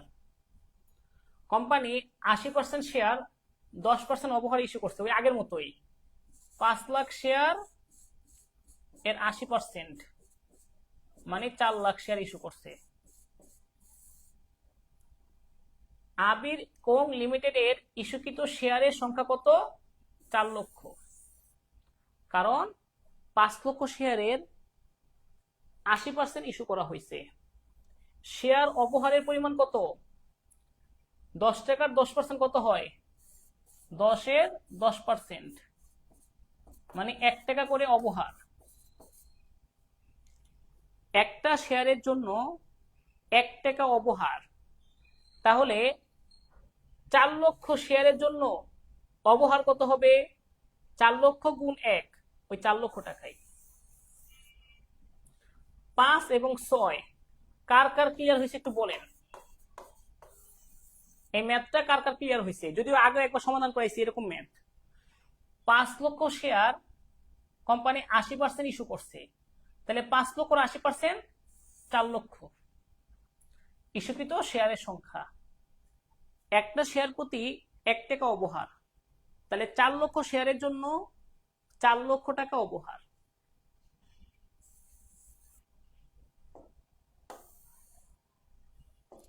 নিচের কোনটি অংশীদারি ব্যবসায়ের বাধ্যতামূলক? নিচের কোনটি অংশীদারি ব্যবসায়ের বাধ্যতামূলক? এটা বলেন তো দেখি কি হবে। Very good. নজরুল ইসলাম, শিহাব বিন কবির, দিলরুবা, সাইমুল হক, আহমেদ জাহেদ। এটা রাজশাহী বোর্ড, 22-এর রাজশাহী বোর্ড। 7, অংশীদারি ব্যবসায়ের বাধ্যতামূলক চুক্তি। অংশীদারি আইন 1932 সালের 4-এর ঘ ধারায় এর সংজ্ঞা দেওয়া আছে এবং চুক্তির কথা বলা আছে যে চুক্তি থেকে আপনার কি হয়, অংশীদার ব্যবসা জন্ম লাভ করে। 5 ধারায় বলা আছে।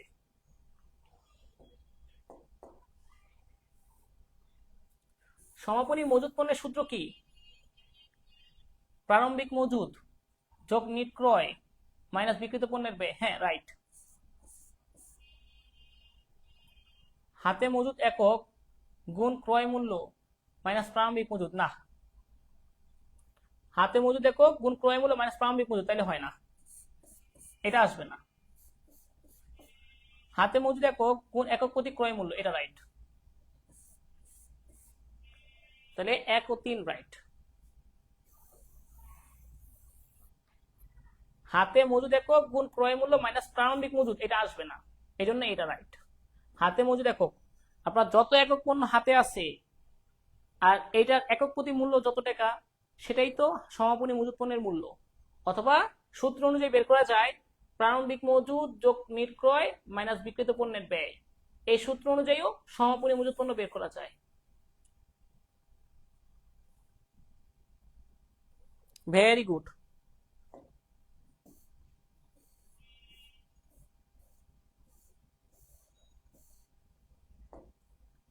মোট লাভ অনুপাত কোনটি যাচাই করে? মোট লাভ অনুপাত কোনটি যাচাই করে? স্বল্পমেয়াদী দায় পরিশোধ ক্ষমতা? না, এটা হচ্ছে তারল্য অনুপাত। দীর্ঘমেয়াদী দায় পরিশোধ ক্ষমতা? না, এটা দায় মূলধন অনুপাত, দায় মালিকানা অনুপাত, দায় সম্পত্তি অনুপাত। ব্যবস্থাপকীয় দক্ষতা? তাও না। মোট লাভ, নিট লাভ, বিনিয়োগের মূলধনের উপর আয় অনুপাত, এগুলো মুনাফা অর্জন ক্ষমতা। আবারও বলছি, মোট লাভ অনুপাত, নিট লাভ অনুপাত,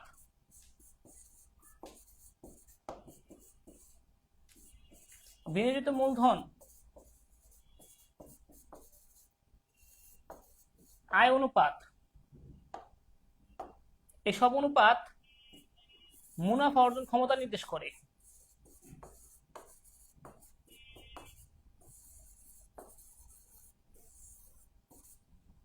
মুনাফা অর্জন ক্ষমতা নির্দেশ করে। আর তারল্য অনুপাত স্বল্পমেয়াদী দায় পরিশোধের ক্ষমতা। দায় মালিকানা অনুপাত, দায় সম্পত্তি অনুপাত, দীর্ঘমেয়াদী দায় পরিশোধের ক্ষমতা।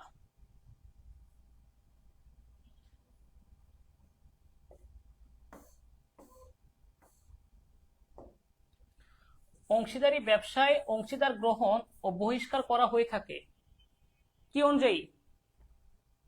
চুক্তিপত্র অনুযায়ী, অংশীদারি আইন অনুসারে, সংখ্যাগরিষ্ঠ সদস্যদের সিদ্ধান্ত অনুসারে, অংশীদারদের সর্বসম্মতিক্রমে। এটা কি হবে বলেন তো? 10। কে বলতে পারবেন এটা? এটা তো ঠান্ডা মাথায় চিন্তা করলে বুঝবেন, ঠান্ডা মাথায় চিন্তা করলে হবে।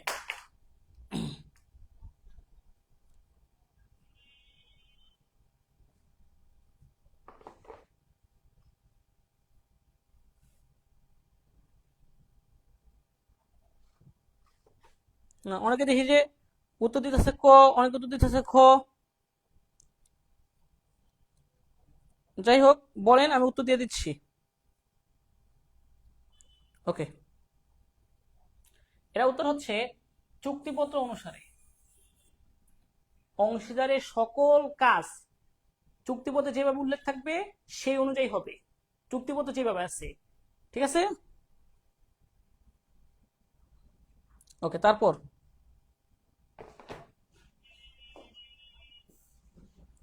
এইটা অনেকেই পারবেন না, এইটা অনেকেই পারবেন না। বিক্রয়ের উপর মুনাফার হার 30%, বিক্রিত পণ্যের ব্যয়ের উপর মুনাফার হার কত? আপনাদের একটু আগে আমি দেখাইছি, এটা কিভাবে হয়েছে দেখাই দিচ্ছি।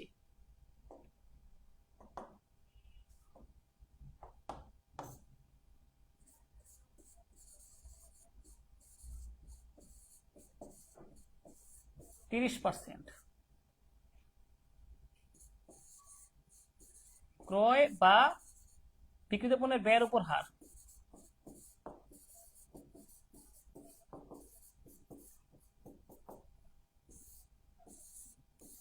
নিচে 100 মাইনাস 30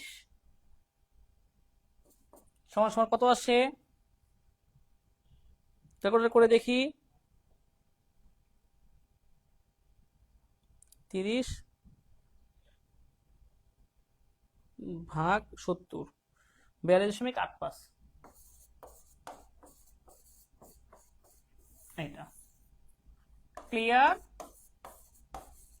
তাহলে যদি বিক্রয় হার 40% হইতো তখন আমি কি করতাম? এখানে যদি 40% হইতো তখন আমি করতাম কি, এই যে এটা এইভাবে করতাম। যদি হইতো 20% এভাবে করতাম। যেহেতু 30% আছে এভাবে করতে হয়েছে। তার মানে বিক্রয় হার থেকে ক্রয়ের উপর বা ব্যয়ের উপর হার বের করার সূত্র কি? উপরে ওই হারটা থাকবে, নিচে 100 মাইনাস ওই হার।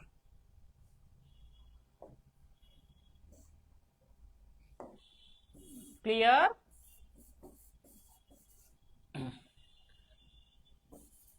পরিচালন আয় কোনটা? শিক্ষানবিশ সেলামি, প্রাপ্ত কমিশন, পরিচালন আয়। মানে পরিচালনা করতে কোন আয়গুলো হয়ে থাকে? শেয়ার লভ্যাংশ প্রাপ্তি। বলো তো দেখে এটা কি হবে? এটা অনেকেই ভুল করবেন, এটা নিশ্চিত অনেকেই ভুল করবেন। 12 নম্বরটা অনেক টেস্ট পেপারের উত্তরেও ভুল দেওয়া আছে এটা। বলেন দেখি 12 নম্বরটা কি হবে?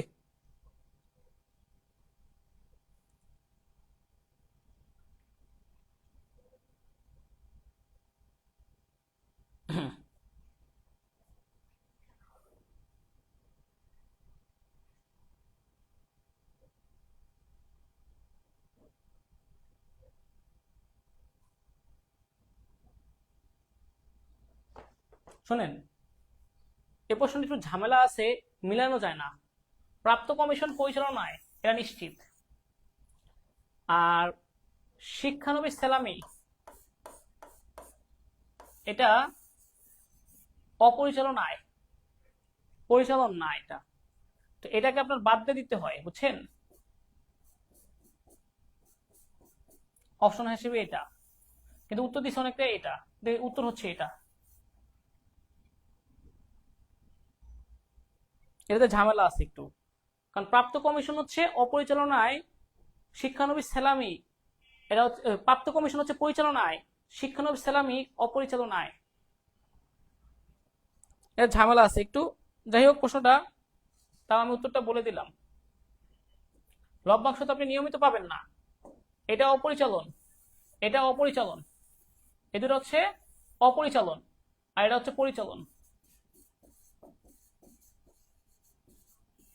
তো সঠিক উত্তর শুধু শুধু এটা, শুধু এটা হয় সঠিক উত্তর, এগুলো তো উত্তর না, এগুলো তো ভুল, কিন্তু অপশনে তো মিলাইতে পারবেন না।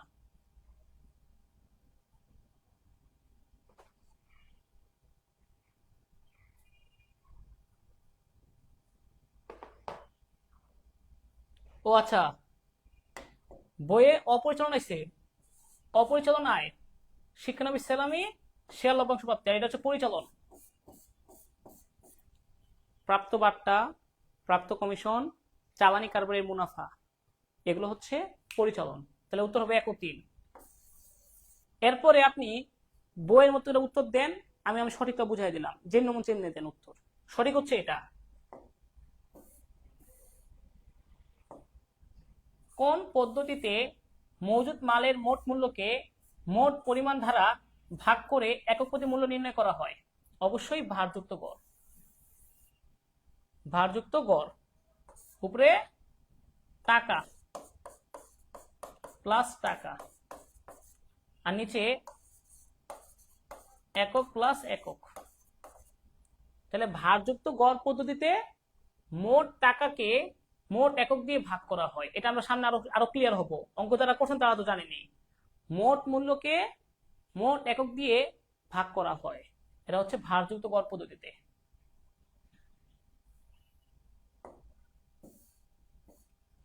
আবার জটিল অঙ্ক আসছে। একটি কোম্পানির 36,000 টাকা চলতি মূলধন রয়েছে। চলতি অনুপাত 5:2 হলে চলতি দায়ের পরিমাণ কত? চলতি মূলধন 36,000 টাকা,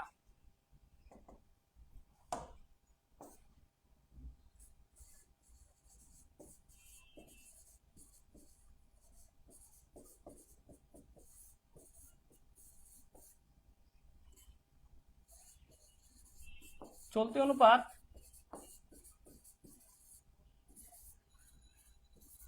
5:2, চলতি অনুপাত 5:2। তাহলে এখানে চলতি সম্পদ কত?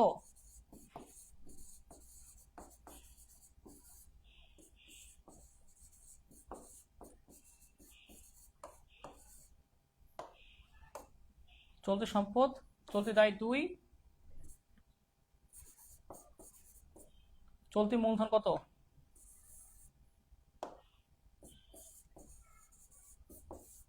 চলতি মূলধন 5 - 2 = 3। এখানে টাকার পরিমাণ দেওয়া আছে কিসের? চলতি মূলধনের, মানে এটার টাকার পরিমাণ দেওয়া আছে 36,000 টাকা। আমি কি বের করব? সম্পদ বের করলে 5 দিয়ে গুণ, দায় বের করলে 2 দিয়ে গুণ। আগে কিভাবে করতে হবে দেখেন।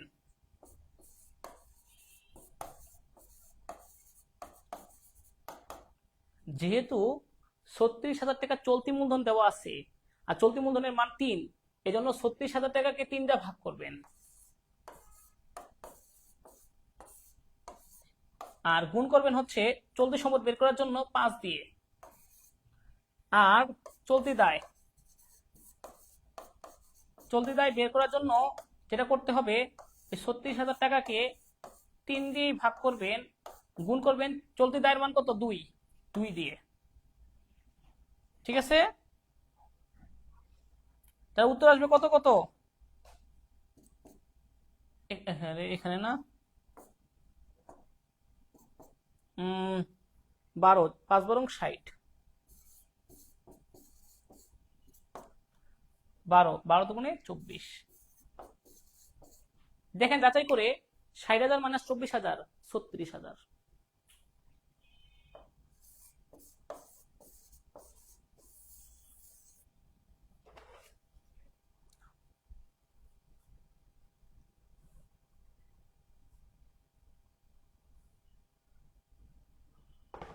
ওকে,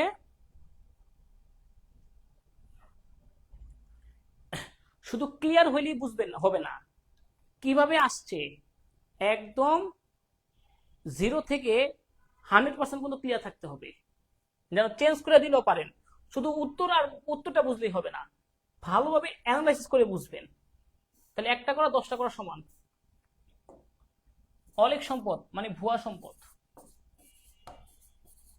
বা অসমন্বিত ব্যয়, শেয়ার অধিহার না, এটাকে বলছি এটা মালিকানা সত্ত্ব। প্রাথমিক খরচ, বিলম্বিত বিজ্ঞাপন, অবলেখকের দস্তরি, এগুলো হচ্ছে আমাদের ভুয়া সম্পদ, হ্যাঁ, বা অলেখ সম্পদ 2 ও 3। আর শেয়ার অধিহার মালিকানা সত্ত্ব।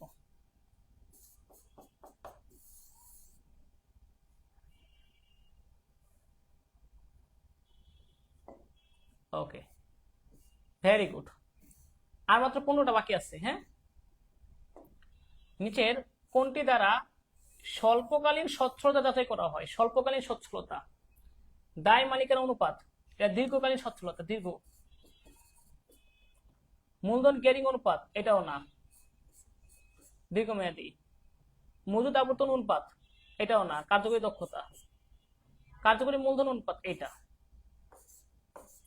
স্বল্পমেয়াদী সচ্ছলতা, কার্যকরী মূলধন, চলতি অনুপাত, চলতি মূলধন অনুপাত, কার্যকরী মূলধন অনুপাত, তড়িৎ অনুপাত, এগুলো হচ্ছে স্বল্পমেয়াদী দায় সচ্ছলতা যাচাই, কার্যকরী মূলধন অনুপাত। কারণ কি থাকে এখানে? চলতি সম্পদ, চলতি দায়, এগুলো নিয়ে কাজ করতে হয়। এগুলো নিয়ে কাজ করে হচ্ছে স্বল্পকালীন সচ্ছলতা যাচাই করা হয়।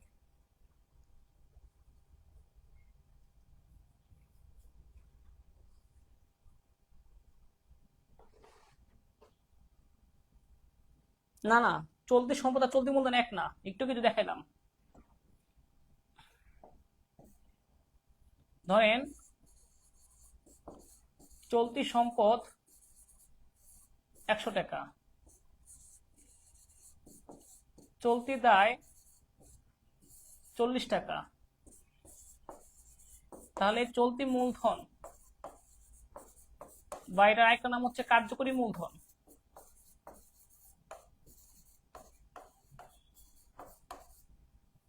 সমান সমান চলতি সম্পদ মাইনাস চলতি দায় 100 মাইনাস 40 সমান সমান 60 টাকা। তার মানে কি, চলতি সম্পদ চলতি দায়ের ব্যবধান হচ্ছে কার্যকরী মূলধন। ওকে, কোনটি বন্টনযোগ্য মুনাফার অংশ? সাধারণ সঞ্চিত তহবিল না, মূলধন সঞ্চিত তহবিল না, কল্যাণ তহবিল না, আয়কর সঞ্চিতি। বন্টনযোগ্য মুনাফার অংশ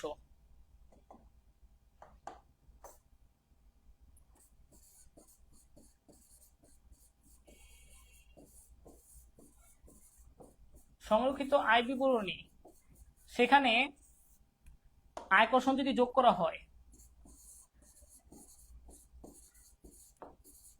আয়কর সঞ্চিতি যেটা থাকে সেটা যোগ করা হয় এখান থেকে। হ্যাঁ, বন্টনযোগ্য মুনাফা থেকে বন্টনযোগ্য মুনাফার সাথে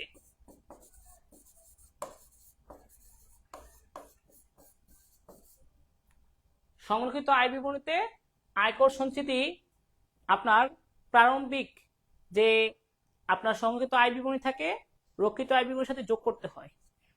যারা করছেন তারা জানেন, পঞ্চম অধ্যায়, দ্বিতীয় পদের পঞ্চম অধ্যায় থেকে।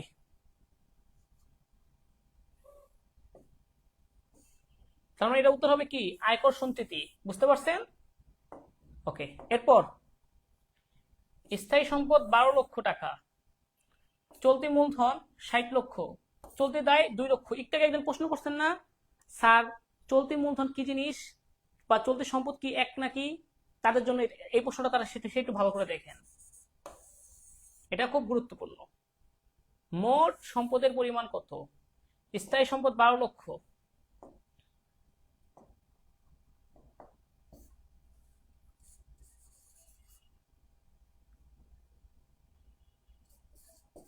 মোট সম্পদ সমান সমান,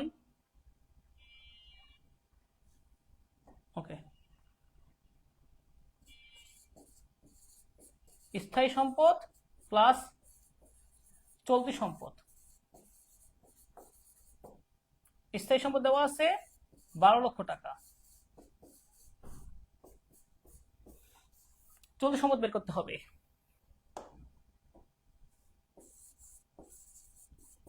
এখানে চলতি সম্পদ সমান সমান চলতি মূলধন প্লাস চলতি দায়। চলতি মূলধন 6 লক্ষ টাকা, চলতি দায় 2 লক্ষ টাকা, তাহলে 8 লক্ষ টাকা। যোগ করেন 8 লক্ষ টাকা, টোটাল কত হয়? 20 লক্ষ টাকা। এটা হচ্ছে স্থায়ী সম্পদ, সরি স্থায়ী সম্পদ প্লাস চলতি সম্পদ, মোট সম্পদ। এখন আমি এটা কিভাবে বের করলাম? কারণ আমরা জানি কি, চলতি দায় থেকে চলতি সম্পদ থেকে চলতি দায় বিয়োগ করলে চলতি মূলধন পাওয়া যায়। তার মানে চলতি সম্পদ ছিল 8 লক্ষ টাকা, সেখান থেকে চলতি দায় 2 লক্ষ টাকা বিয়োগ করেছি, তাহলে আমি কত পাবো? বিয়োগ করার পরে 6 লাখ টাকা চলতি মূলধন পাইছিলাম। তার মানে এটা কত? 8 লক্ষ টাকা। আপনি যাচাই করতে পারেন এভাবে, 8 লক্ষ টাকা থেকে 2 লক্ষ টাকা বিয়োগ করলে 6 লক্ষ টাকা পাওয়া যায়। এটা চলতি সম্পদ, এটা চলতি দায়। চলতি সম্পদ মাইনাস চলতি দায় সমান চলতি মূলধন। তাহলে আপনি এটা করতে পারেন, এই যে এই দুইটা যোগ করলে এটা পাওয়া যাবে। চলতি মূলধন এবং চলতি দায় এই দুইটা যোগ করলে আমরা চলতি সম্পদের মান পেয়ে যাই। ক্লিয়ার? এটা একটু বোঝার বিষয় ছিল, কারণ স্থায়ী সম্পদ প্লাস চলতি সম্পদ মিলিয়ে মোট সম্পদ হয়।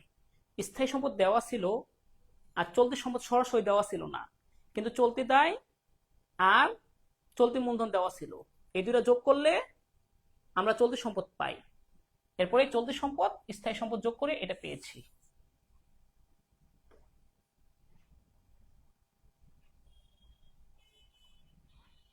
ওকে, কার্যকরী মূলধন অনুপাত কত? এই অঙ্ক থেকে কার্যকরী মূলধন,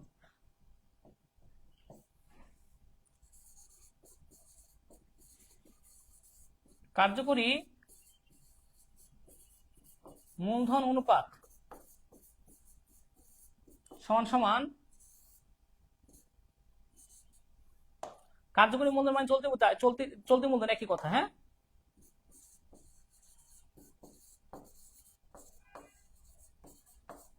কার্যকরী মূলধন মানে চলতি মূলধন।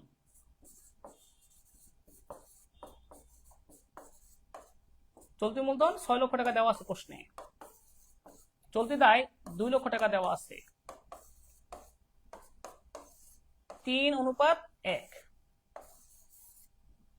3:1, ঠিক আছে। চলতি মূলধন 6 লাখ, চলতি দায় 2 লাখ, 6 লাখ মাইনাস 2 লাখ ভাগ 2 লাখ, 3:1 চলতি মূলধন। উত্তর হবে কত? এই 6 লাখ টাকা উপরে, এই 2 লাখ টাকা নিচে, 6 লাখ ভাগ 2 লাখ, 3:1, আর এটা হচ্ছে 20 লাখ।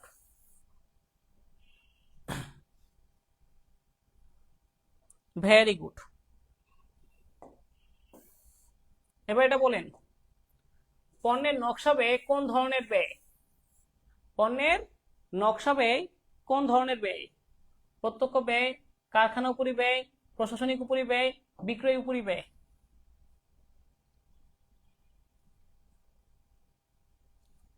পণ্যের নকশার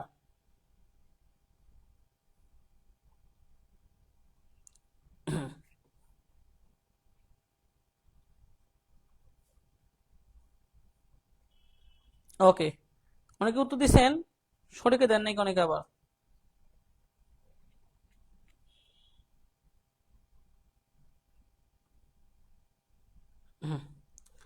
খুব কঠিনও ছিল না এটা। টেস্ট পেপারে ভুল দিচ্ছে অনেক জায়গায়, অনেকের উত্তর ভুল দিচ্ছে টেস্ট পেপারে। সব টেস্ট পেপারে সঠিক থাকবে তা তো না। উত্তর হবে এই প্রত্যক্ষ ব্যয়, কারণ পণ্যের নকশা প্রণয়ন করা প্রত্যক্ষ ব্যয়ের অন্তর্ভুক্ত। এটা দেখেন, সাকিব, রাকিব, সুজন 3 জন অংশীদার। 1/1/21 তারিখে তাদের মূলধন ছিল যথাক্রমে 51,000, 34,000, 17,000। অংশীদারদের মূলধন অনুপাতে মুনাফা বন্টন করলে সুজন কত টাকা পাবে? নেট মুনাফা 39,000 টাকা। ওকে, রাকিব, সাকিব, রাকিব, সুজন 3 জন। সাকিব, রাকিব, সুজন।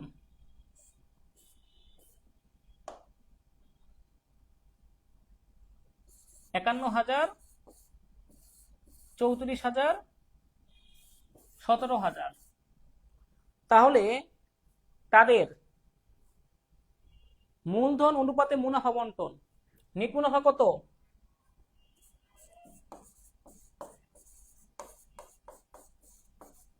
39,000 টাকা। এটাকে 17,000 দিয়ে ভাগ করেন, উত্তর আসবে 3। 51,000 ভাগ 17, 17 একে 17, 17 দুগুণে 34, 3 17, 51, 4 17, 68, 5 17, 85। এভাবে আপনি 17 নাম মতো পড়তে পারেন বা ক্যালকুলেটর দিয়ে করতে পারেন, সমস্যা নাই। 17 দুগুণে 34, 17 কে 17, তার মানে অনুপাত কত? 3:2:1 অনুপাত। সুজন কত টাকা পাবে? সুজন, ওকে, সুজনের অনুপাত কত পাবে? 3:2:1, মানে 6/1। অনুপাতের যোগফল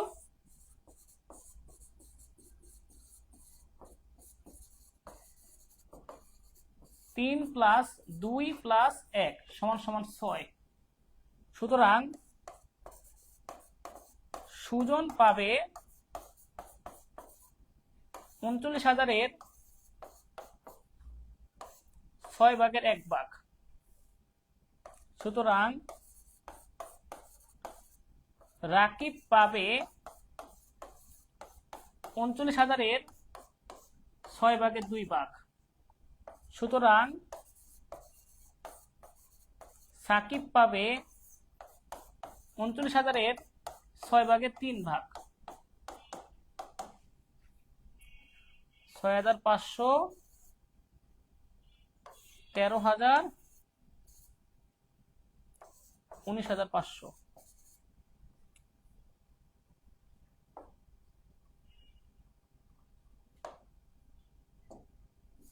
Is it clear?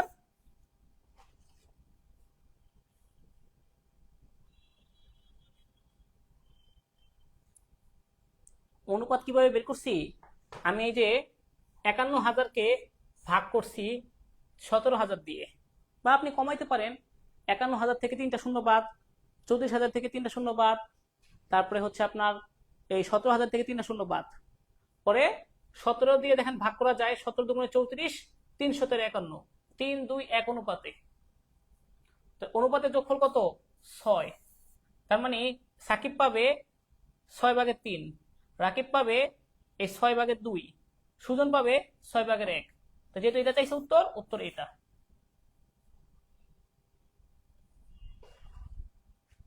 এগুলো ইজি আছে অনেকের জন্য, অনেকের জন্য এগুলো অনেক কঠিন, অনেকের জন্য এগুলো মোটামুটি কনফিউশন ছিল আগে। রাকিবের উত্তোলন 5,000 টাকা এবং মুনাফা সমানভাবে বন্টন করা হলে তার সমাপনী মূলধন কত হবে? রাকিবের উত্তোলন 5,000 টাকা, মুনাফা সমান ভাগে ভাগ করা হলে সমাপনী মূলধন কত রাকিবের? রাকিব এটা রাখতে হবে তাইলে।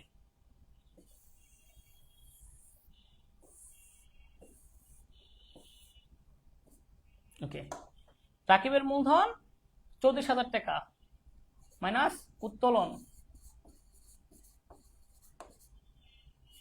5,000 টাকা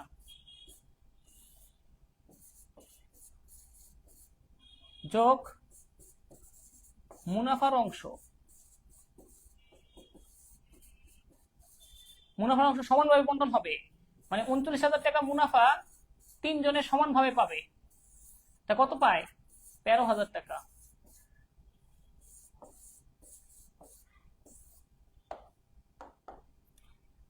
উনত্রিশ 13 মানে যোগ করলে কত হয়? 42,000 টাকা সমাপনী মূলধন।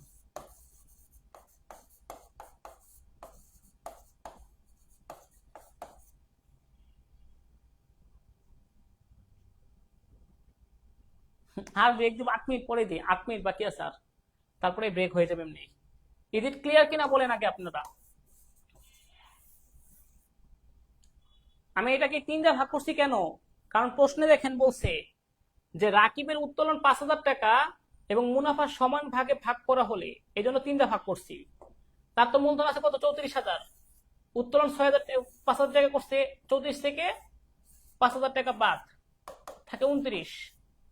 এরপরে মুনাফা সমান ভাগে বন্টন, 39,000 টাকা 3 জনের সমান ভাগে বন্টন, মানে 13,000 টাকা পাবে সে, টোটাল 42,000।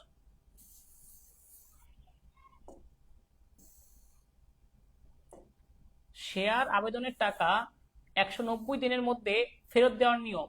আর যদি ফেরত না দেন সেক্ষেত্রে আপনাকে অবশ্যই সেই টাকার উপর 6% সুদ দিতে হবে। শেয়ার আবেদনের টাকা ফেরত দিতে হবে কত দিনের মধ্যে? শেয়ার আবেদনের টাকা ফেরত দিতে হবে, অতিরিক্ত আবেদনের টাকা, হ্যাঁ, 190 দিনের মধ্যে। আর না দিলে এক্সট্রা 6% হারে সুদ দিতে হবে।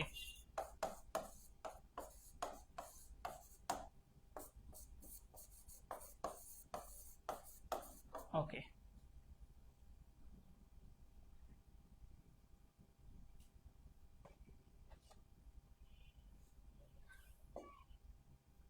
দেখেন এখন তো বইয়ে তো আছে 5%, এখন কি করবেন? নিয়ম তো এটাই দিচ্ছে, এখন তো একটা তো দিতে হবে।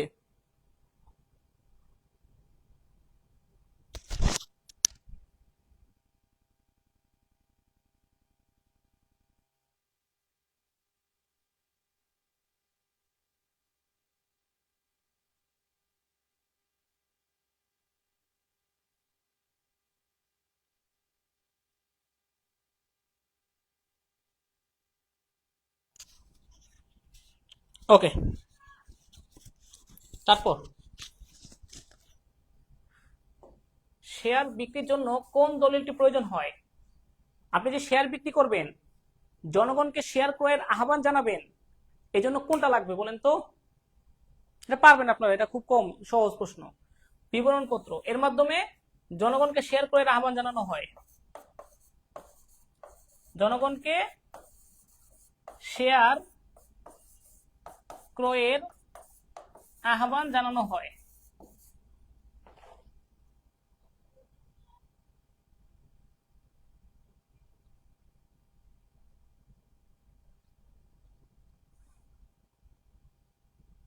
ওকে,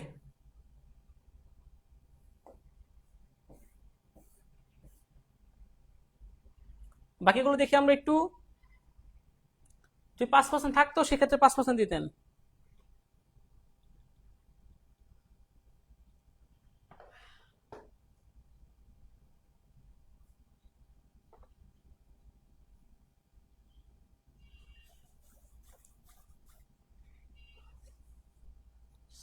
আউট হয়ে যেতেছে মাথা।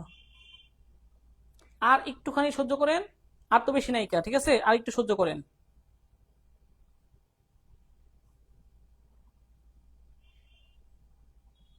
হুম, ক্রয় মূল্য 90 টাকা, বিক্রয় মূল্য ক্রয় মূল্যের উপর 300% হলে লাভের পরিমাণ কত? আমিও দেখছিলাম এটা 5% এর বিষয়টা। এখন তো অপশন দিতে হবে এখানে, এই জন্য আমি এভাবে দিচ্ছি। যাই হোক, এখন এটা এটা নিয়ে একটু দেখবেন না, তার একটা দরকার হলে এটা বুঝাই দিই। ক্রয় মূল্য কত টাকা? 90 টাকা। বিক্রয় মূল্য ক্রয় মূল্যের 300%, তাহলে লাভের পরিমাণ কত? সুন্দরভাবে দেখেন।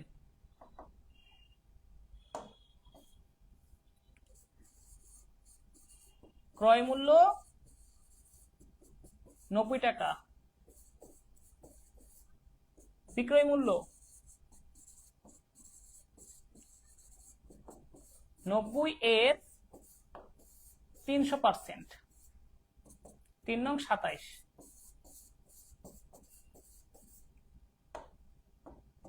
সুতরাং লাভ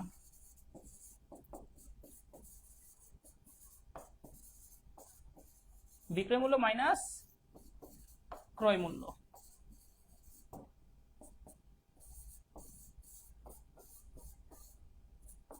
180 টাকা।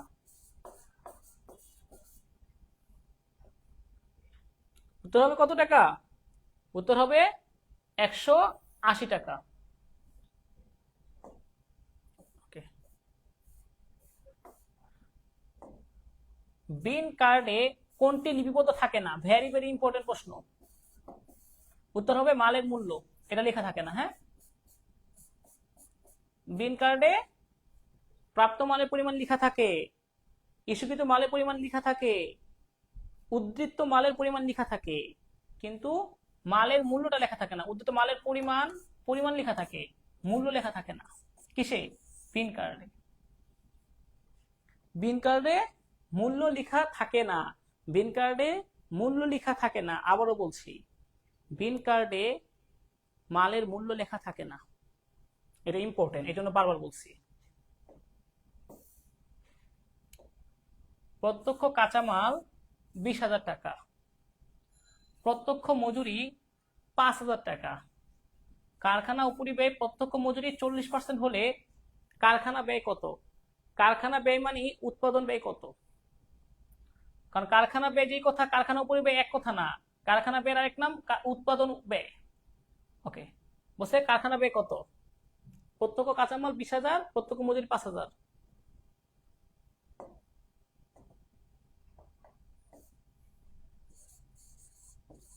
প্রত্যক্ষ কাঁচামাল 20,000,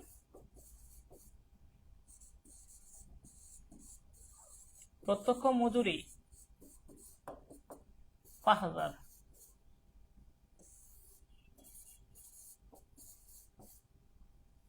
এটা হচ্ছে মুখ্য ব্যয় যোগ কারখানা উপরি ব্যয়।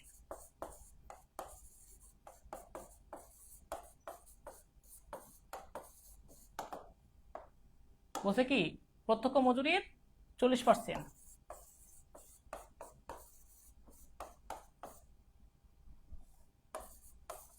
2,000 টাকা। সুতরাং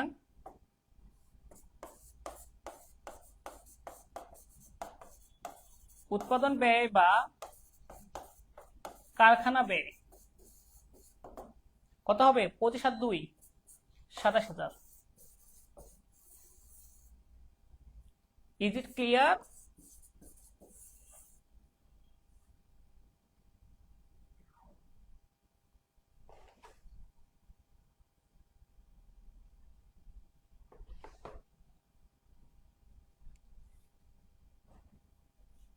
ওকে,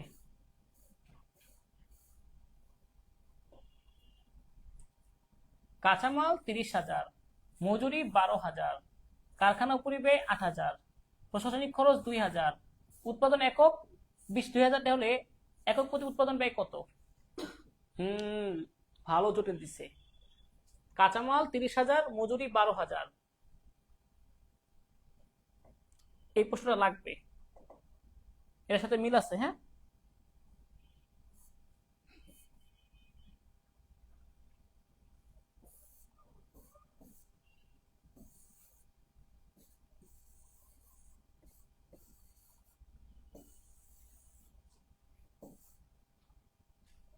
ওকে, দেখি আমরা অঙ্কটা এবার। কাঁচামাল 30, মজুরি 12, মজুরি 12,000, 42,000, কারখানা উপরি ব্যয় দেওয়া আছে 8,000, যোগ করে তাহলে আমরা পাবো উৎপাদন ব্যয়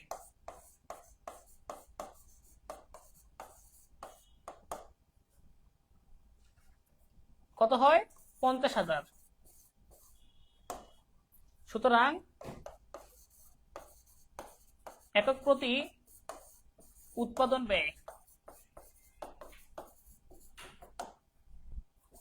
50,000 ডিভাইডেড বাই কত একক পণ্য? 2,000 একক।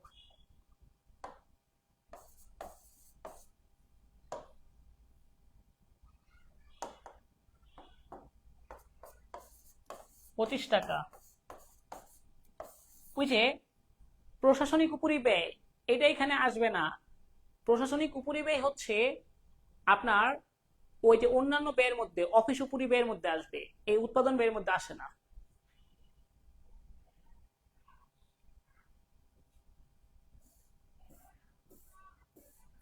লাস্ট আর দুটা প্রশ্ন আছে, এই দুটা প্রশ্ন সবচেয়ে কঠিন। প্রারম্ভিক উদ্বৃত্ত 500 একক 20 টাকা দরে, ক্রয় 300 একক 25 টাকা দরে, ইস্যু 700 একক, ক্রয় 400 একক 30 টাকা দরে, ইস্যু 200 একক। ফিফো পদ্ধতিতে 15 জুলাই তারিখে ইস্যুকৃত মালের মূল্য কত?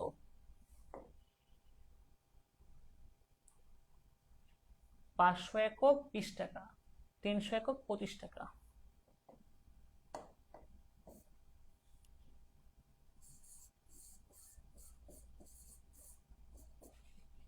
পাঁচশো একক 20 টাকা, 10,000 টাকা।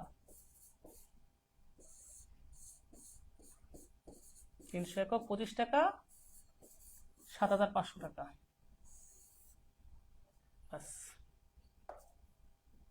ফিফো পদ্ধতিতে ইস্যু করলে উপর থেকে যাবে, ইস্যু 700 একক করছে, কত একক? 700 একক। তাহলে প্রথমে এই 20 একক দিব 500, আর বাকি থাকে কত? 200 একক। 25 টাকা দরে 200 একক, তাহলে কত হয়?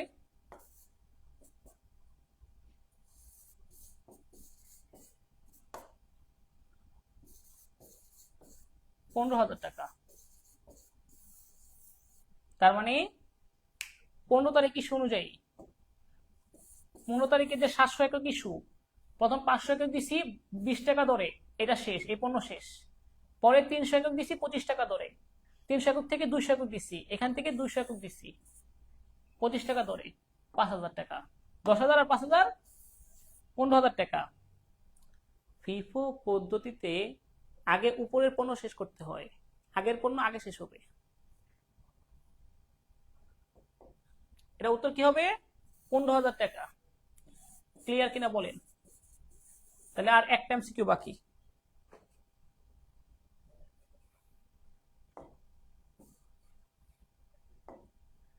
ভারযুক্ত গড় পদ্ধতিতে জুলাই 25 তারিখে ইস্যুকৃত মালের মূল্য কত হবে? ইস্যু 200 একক, পুরো অঙ্ক করতে হবে। আচ্ছা,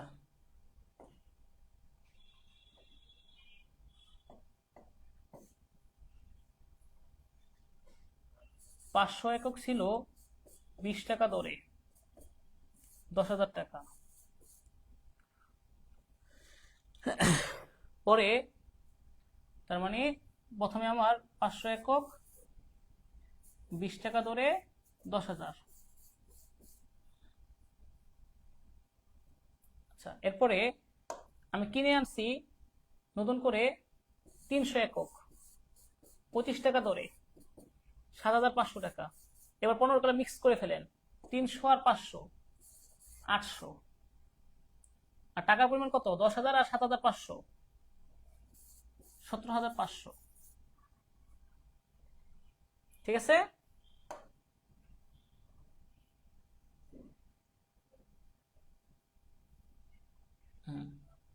এরপর দেখেন তাহলে গড় মূল্য কত টাকা হবে?